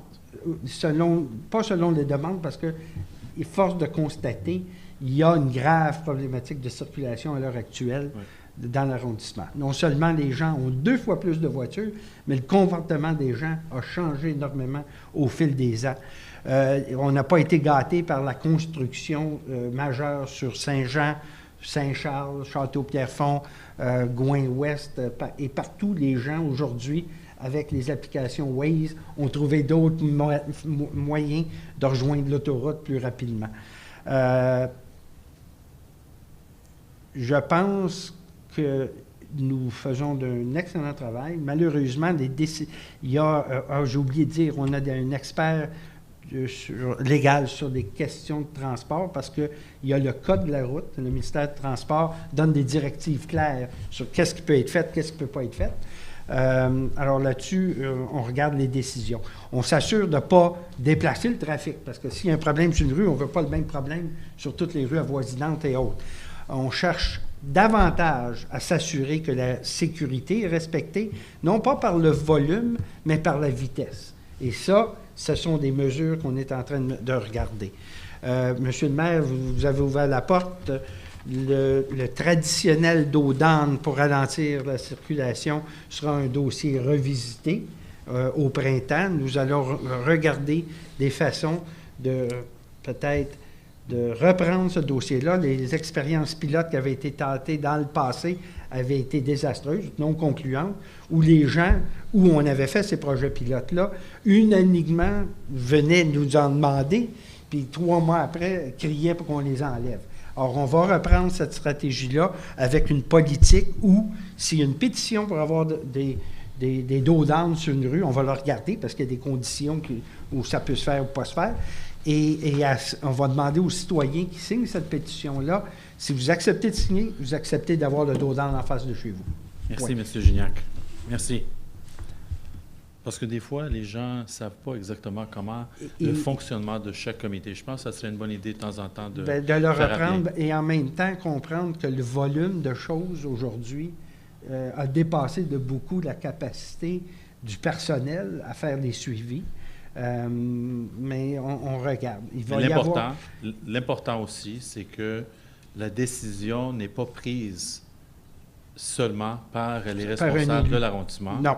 Parce qu'on a l'SPVM, on a le CIM, on a d'autres joueurs autour de la table qui nous orientent vers une décision qui fait du sens. Okay? Absolument. Bon. Et là-dessus, bien, vous comprendrez qu'on est attentif. Il y a des investissements majeurs que nous allons réaliser sur de l'équipement de mesure parce que, évidemment, on veut s'assurer qu'on a les bonnes données. À quelle heure ce trafic ou cette vitesse-là se produit sur une rue, etc. Et avec notre service de travaux publics, il y aura des investissements dans les prochains mois. On regarde les technologies. Oui. La seule chose qu'on ne pourra pas dire, c'est la couleur du véhicule qui a passé. C'est bon. Merci, M. Gignac. Très passionné, M. Gignac. 40.8, que sur recommandation du comité consultatif d'urbanisme lors de la séance tenue le 3 octobre 2018, le Conseil autorise la dérogation mineure suivante au règlement de zonage et de lotissement 11 680 boulevard de Pierrefonds, le lot mentionné, nonobstant toute disposition contraire au règlement submentionné de l'arrondissement, permettre en zone commerciale pour un bâtiment commercial projeté une construction accessoire attachée au bâtiment principal en cour arrière, alors que cela n'est pas autorisé au tableau de l'article 147 du règlement du zonage CA 290040. Une enseigne dont la hauteur dépasse le minimum du toit du bâtiment à 1,5 m maximum, alors qu'elle devrait être sur le niveau du toit, comme tel que montré sur le plan projeté d'implantation, dossier 32-7-25, minutes mentionnées, préparé par l'arpenteur géomètre Benoît Couture et daté le 6 mars 2018. J'appuie. Pour ceux et celles, ça, c'est le nouveau McDonald's sur Pierrefonds et des sources. 40.09, que le plan d'implantation et d'intégration architecturale préparé par la firme d'architecture Tech Design le 19 avril 2018 et approuvé par Marco Papineau, chef de division urbanisme et environnement le 23 octobre 2018, relatif à la construction d'un bâtiment résidentiel H2 triplex situé au 39 4e avenue Nord sur le lot numéro mentionné du Cadastre du Québec en zone H27399-1, soit approuvé conformément au règlement CA 290042 relatif au plan d'implantation et d'intégration architecturale. J'appuie. Merci. 40.10, que le plan d'implantation et d'intégration architecturale préparé par l'arpenteur géomètre Benoît Couture le 24 août 2018 et approuvé par Marco Papineau, chef de division urbanisme et environnement, le 27 septembre 2018, relatif à l'implantation d'une clôture en cour arrière et latérale et autour de la piscine située au 19 4e rue sur le lot numéro mentionné du Cadastre du Québec en zone H27399, soit approuvé conformément au règlement CA 290042 relatif au plan d'implantation et d'intégration architecturale. J'approuve. Tu proposes, j'approuve? Tu proposes. Je propose. J'appuie. 40.11.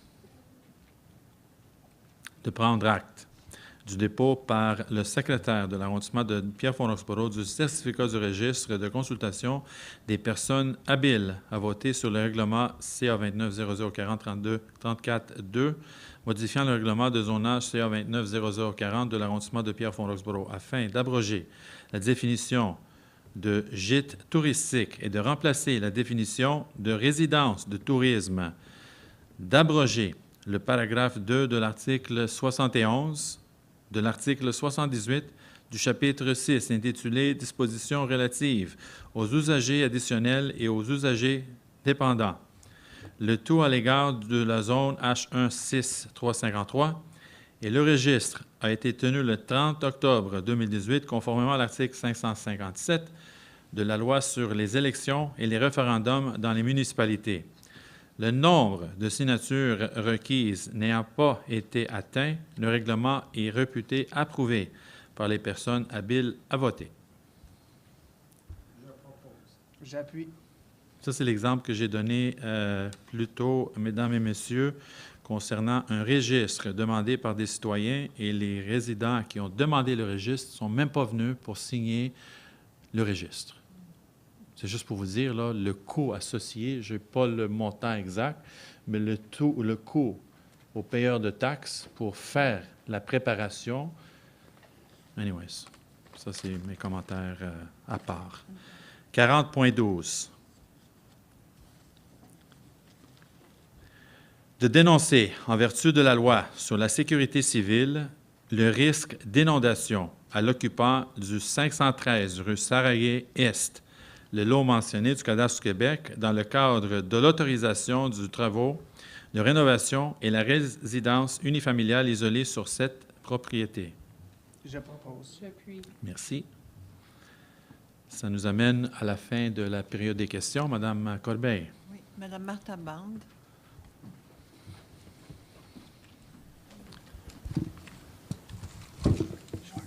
Good evening. Good evening.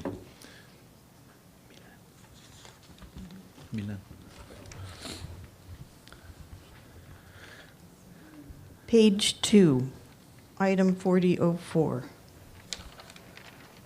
And items 20.07 and 20.08, I have the same questions. Okay. Why are we spending money conducting polls? And with no details, the 1.5 million borrowed money for parks. Well, I think, thank you for the two questions, Mrs. Bond. And the question regarding the polls, as you know, we're always looking at ways of improving. And in order for us to do that, we need to poll our citizens to find out what's working well and what isn't, to make sure that we take the appropriate action to improve the services that you use, probably you more than most every day, that we can at least provide that for you in a better way. And this is why we do polls, as do companies, as do other cities. We decided to do this as well. And that's part of the whole experience that we want to provide our residents. And in order to do that, we need to create a poll and ask the right questions to make sure that the citizens tells us what we need to do to improve. Just as a side note, I can tell you that those little cards that you see at the front desk whenever you come in, we did a preliminary poll on those that we received, and I don't remember exactly, I think it was 380, 380, is that what it is? 380 that used our front services and our urban planning services, and all of them, if not all of them, are over 90% satisfaction. And it's a series of, and you know the cards because you've seen them, right? They I filled one out. Right, and so there's a series of questions, and in all of the categories, all of them are over 90%. So it doesn't mean we're perfect, it just means that there's still some room for improvement. And this is why we go through the process on a continual basis. It's not because it works today that it's going to be like that in a month or in a year from now. So there's that constant improvement that we need to do, and not only educating our staff as well to be able to serve our I call it clients, but it's the residents more than anything else in a better way, effective way, I would say. But that didn't cost anything. It was in-house. Well, it cost Except for some in the paper. administrative part of it, but you're right. It didn't cost. And It it's wasn't a good idea. It wasn't a scientific poll like what these others will do. The first one, just so because you asked the question, so I'm going to tell you what the Léger poll will do is it will poll the demographics of a particular area that will allow us to be able to provide adequate services by sector. When we do, for example, a park improvement, when we do anything along those lines, we'll know exactly what we need per area in our borough and not randomly install all types of equipment when we know that that sector particularly would have no use for it. So the Léger poll is designed in a way that it would be able to do that. And so we look forward to doing that because we don't have the mechanic in the borough to be able to address those issues when it comes to demographics necessarily in an area and the type of services that they seek, proximity services that they seek in their area. And so that's why we're doing that one. The second one, I'm just looking at it because I'm trying to remind myself of what it is. That's the one as well that is in terms of satisfaction to the residents. I mean, we need to do a broader poll and not necessarily just the folks that come to our service counters. It's a broader poll throughout our community to know the types of services that we offer. Are they satisfied? And is it something that we need to improve? And so I think that as we move forward, and as an entity, a public service entity that's always striving to improve, these tools are necessary for us. And yes, there is a cost associated to that, but I think it's justified, especially knowing the information that we're going to get back is going to improve the service that we give you and others every day. Well, we did have the public consultations for the urban plan, and people submitted briefs. Yeah.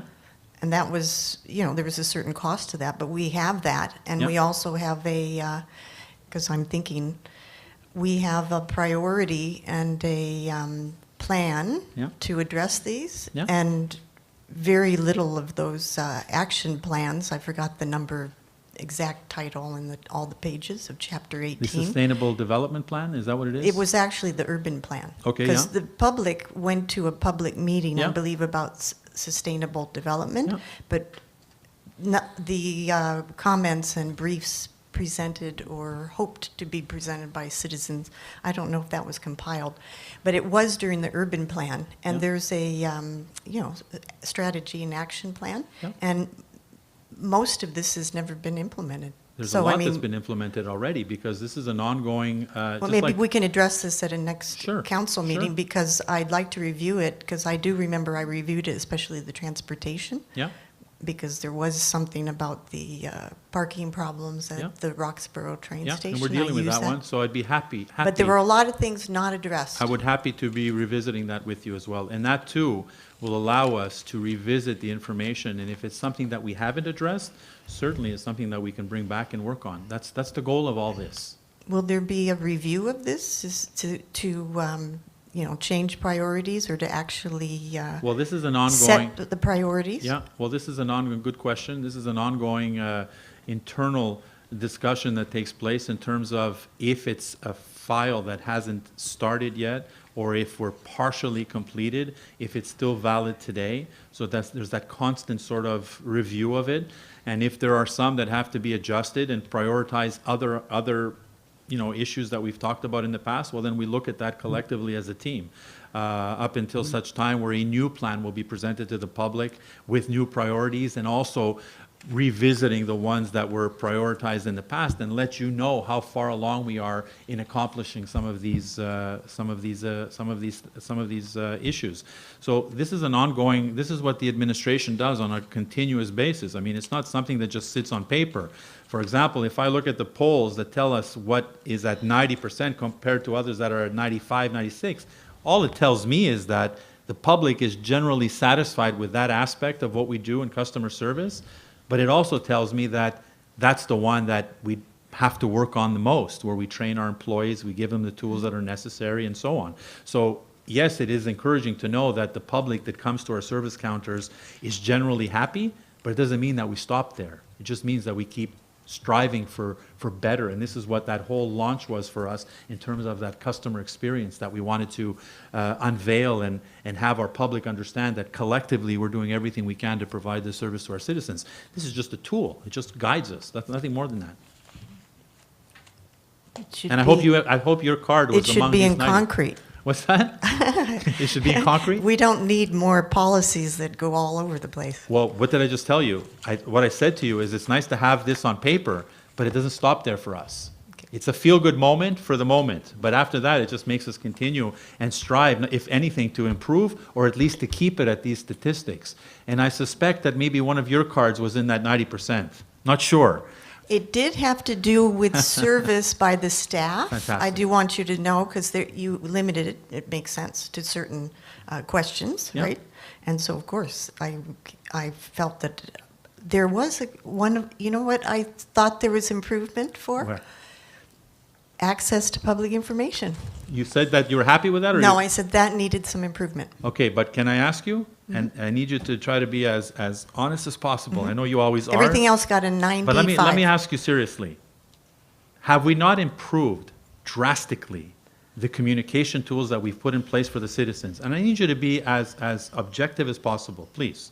Okay. Because Well, I think we have. I completely agreed with Tom Schwab. I'm Yep. against not publishing public notices. And that should be addressed, and that probably should have been a consultation of citizens But during a meeting. in other areas, do you agree that we've strived to improve communications to the I citizens? find it's partly to do, apparently, because there's a lot of modifications to our zoning bylaw. I mean, it's a long, modification after, there must be 50 Okay, how about by I now. rephrase that, in general? Okay. It takes a long time to get access to public information I hear you, because the Mrs. Vaughn. staff I is hear you. overloaded with all of these things. So I hear you, that Mrs. is Vaughn. one of my I complaints. hear you, and I appreciate your comments. Thank you. Thank you. D'autres questions? Madame Bissania a gagné. Thank you for waiting till the end, ma'am. That's okay. Good evening, Mr. Mayor. Good evening. I have a question regarding your favorite street in Pierrefonds, Logan. Street. Yeah. When I spoke with you in September, one of the things we touched on very quickly was the amount of traffic on Logan. Yep. And I said that we have roughly 250 50 cars a day that pass by the street, and you thought I was sort of over-exaggerating. I Well, said that. I said that. Yeah. I said I was over. You said that was a little bit high. You said it Okay, was a I little didn't bit say high. you were over-exaggerating. No, it was a number little bit one. high. I don't even know if I said that, to be honest. Yeah, you did. Okay. You did. Fair enough. So that's why I decided I had nothing better to do recently, and I said, I'm going to sit there and I'm going to count the cars. I'm glad you did because it's quite eye-opening. So, for example, here for the people, on Friday, October the 19th, between 3:25 p.m. and 4 p.m., we had 236 vehicles going up and down Logan Street, most of them going east. Yeah. Most of them coming from Hyman Drive and coming off of Ceres and using Logan as a shortcut to Gouin and further on. You know that a lot of those folks are Dollard residents? I know that. Okay. I know that. I haven't done a morning count. It doesn't seem to be as bad in the morning as it is in the evening, but it's nonstop. So then comes up the issue. Logan is supposed to be a three-way stop. That does not exist. We slide through. Yeah. I noticed in Dollard recently, they have put up beside the stop signs, actually under the stop sign, another sign that shows three-way stop. We have that in other locations. We need that on our street. I know you're not necessarily in favor of speed bumps, but a speed No, bump it's not what I said. Well, I was the one that said at the last council a meeting. last- At the last council meeting, I said that we're planning on revisiting the whole file of speed bumps Okay. because we've tried other measures, and honestly, in some areas, they work. In other areas, they have no impact at all. And so what we're looking at, and I've instructed Mr. Gignac with his committee to revisit that whole file through the winter months to look at a strategy on where we can place them in strategic locations, possibly on Logan, that may solve a particular issue. However, as Mr. Gignac mentioned, the issue of traffic control and speed is a very difficult one to pinpoint because if we fix it on one street, it will cause problems on our neighboring streets. When we have over 250 kilometers of residential streets, nobody really understands that, but you could drive to Ottawa and almost back And we have that many kilometers of residential streets in Pierrefonds Roxboro. Well, in our area, where I see the speed bump would be on Logan, and also you'd have to put it on parts of Basswood and Alexander. Yeah. It's not something that's going to get solved overnight, but it really has to be looked at, because we were never meant to be a thoroughfare. I agree. The way the street was designed, it's designed as a lower letter Y, and it's not meant to be a thoroughfare, and we are a shortcut.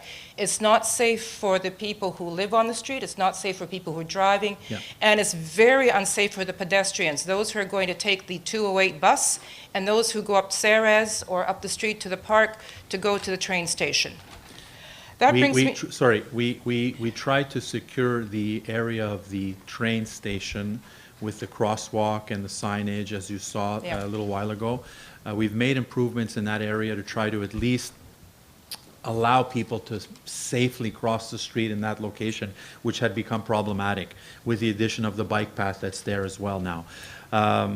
I've given your statistics to Mr. Gignac. We've brought it up with the commander. I will discuss it with him again. And Mr. Gignac is going to explore some options for your street. In the winter, we can't put, of course, these types of traffic curbing measures, but it's something that we're going to work towards in the spring and see if there's something that we can place there. We will, once we decide if anything is going to be done there or what will be done there, we will come and see you as well, okay? And give you at least the information on what we plan to do. I have to tell you that no matter what we do, it's not going to solve everything. Exactly. Okay? The only option to not have that street used as a thoroughfare is to block it somewhere. Well, that's our dream. Our dream is that in the corner of Logan and Alexander, the blocks are put up. Yeah. They allow pedestrian traffic, they allow bicycle traffic, but it's going to block the cars. I don't know if that's permitted, first of all, and this is what Mr. Gignac is going to explore with all the stakeholders. And again, we've looked at other areas that are similar to yours, and we were told in the past that it's nothing. We aren't allowed to do that, to close the street. But again, nothing is impossible. We're going to look at it, okay, and we'll talk again before something takes place. My second question relates to what's coming up for us, winter, and that means snow removal. Yep. In our area, it's more like lack of snow removal. Again, as I said, Logan is a Y. The people who live on the short end of the Y, which are addresses 9063 to 9094, they have abysmal snow removal on Logan. Last year, that part of the street had snow removal twice. Just twice. The snowplow comes barreling through at about 1:30, 2 o'clock in the morning, does its run, does not turn up the street to do the other part of the street and go through the circle and clear them out. They make their own tracks. Last year in March, or this year in March, when we had that horrible snowstorm, they were never cleared out until the end of the month when the snow blowers came by to widen the street. They made their own pathway. Okay. We had freezing rain. To walk up that part of Logan, you're taking your life in your hands. Even if you've got crampons on your feet, you are still taking your life in your hands. Yeah, that's not normal. The other part of the problem is that where we have the stop signs, the cars, they spin their tires, it becomes ice. They slide through. We have called for grit, we have called for sand, it does not come, it's not put down. It's just simply like a skating rink. The other problem with Logan is as you're going west on Logan, there is a slight slope before you hit Ceres. That becomes a ski run. You can slide your way through. The other situation is on Ceres, going towards the train station as you go right. The little bombardier that runs by to clear the sidewalk does a horrible job. You are left with a more dangerous situation than leaving the snow there. People are walking on the road because it's not safe to walk on the sidewalk. Now, if you want people to walk to the train, clear the sidewalk properly. Put down enough abrasion that we can walk safely. Or do as was done for about the first 2 or 3 years when the park was open, when Ceres Park was open at the end of Logan. We have a little pathway there. It was actually cleared out, and it was done a good job clearing out, because a lot of people like to go there to catch the train instead of walking down the ski run and then going over an unsafe sidewalk. Mr. Baudouin is here, and I know he's listening attentively because it's an issue that we have in a lot of the areas where they're third-level streets. Okay, it's not a main artery. There's a procedure where the arteries are to be done first, and then they For example, I'm like you. I'm a third-level street. My street isn't done as often as the street next to me even, because that main street is just on the side of where I am, and my street is done maybe half the times the other one is done, okay? That's the reality of how we snow clear. If what you're telling me is true, that one of these sections was done only twice in the year, then Mr. Baudouin has taken that note, and he's going to look back with his teams and find out what the problem has been. And the sidewalks, I agree with you. There are particular cases, as you know, with the freezing rain and all the type of weather that we've had, it hasn't been easy to keep up and put enough abrasives down to make sure that, you know, it is the way we think. The reality, too, is that folks want to see asphalt. It's impossible. In some of the streets, you will never see asphalt. In my street, you never see asphalt. It's snow or packed down snow. Because in order for the salt to work, you need to have a lot of traffic. The cars have to, because that's what chemically happens to salt. That's what breaks down the ice. You can put as much salt as you want. Try it on your pathway. I'm not talking about salt. I'm talking about abrasives. Yes, but I'm giving an example for salt, because folks, you know, they say, well, they didn't put salt down.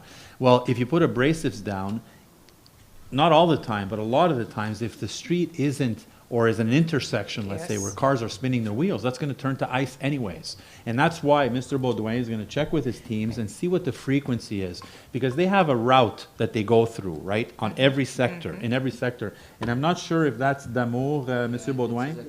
Yeah, that's a contractor that does your sector. It's not the city. No, it's not. So, which for us, we have specific rules for the contractor to respect.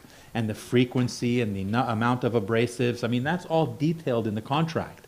And if we see that that's not being respected, well, we're going to follow up and make sure that it is. And now you're telling us, this is the first I hear of it. So if that's the case, then we're going to make sure we follow up with this contractor and make sure that he's at least respecting the contract that we have with him. May I also bring up the fact that Guillaume, just west of Pierrefonds Boulevard, that's another street that is actually quite narrow and quite dangerous to go around. And that is a street that we go there quite often, especially in the winter months.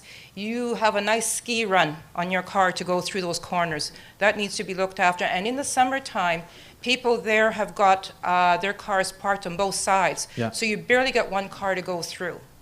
Yeah, you know, can I tell you another thing about parking on the streets? We can talk about this all night there, but you know what people do? I see it on my street. I have 10 houses on my street, and when the snowplow passes, you know what happens? Everybody puts their cars, or even before the snowplow passes, they put their cars on the street. You know why? Because they want their contractor to do the driveway. Do the driveways. And then we don't pass on the street because we can't get through. And then what happens? They put their cars back in their driveway and they're calling us complaining, how come the city's not going by? Well, wait a second. I couldn't go by. It wasn't safe for us to go by. We couldn't fit on the street because you're worried about your driveway. This is a recurring, and Monsieur Baudouin could talk to you for hours about it. This is, and somebody should travel in a truck with these guys to see what we live every day. Not me, but those guys in the security, because folks are more concerned about their driveway than the streets. And you have people that are parking that unnecessarily on the streets because they're so concerned about their driveway, and we've already done our run there. And by the time we come back, it's going to be hours later. And if it hasn't been done once because we couldn't get through, we're not coming back until we do the run completely and come back. And there's a whole orchestra taking place when they're doing snow removal. And unfortunately, as much educating that we do with our communications department, we continuously have to tell people that the streets are not to be parked on for any reason in the winter because the plows just can't get through. We've had plows pile up the snow and have had to back up to leave a sector because people don't move their cars. Well, the plows that comes by, the private contractor, I don't know, it's the same one this year, it's going to be It as is, was. yeah. Well, when he goes by, he just simply shoves the snow a little bit, and then it's for everybody, take your risk. Car goes by, pedestrians are walking. Sometimes the snow got high, you really couldn't see what was there because it was covering the stop sign. Yeah. We've become a major thoroughfare, whether we want to be or not. Then maybe we should be plowed like a major thoroughfare? Ma'am, you bring up excellent points, and we're going to follow up with the contractor and make sure that these and other issues we look into. I will speak again with the SPVM regarding the number of cars.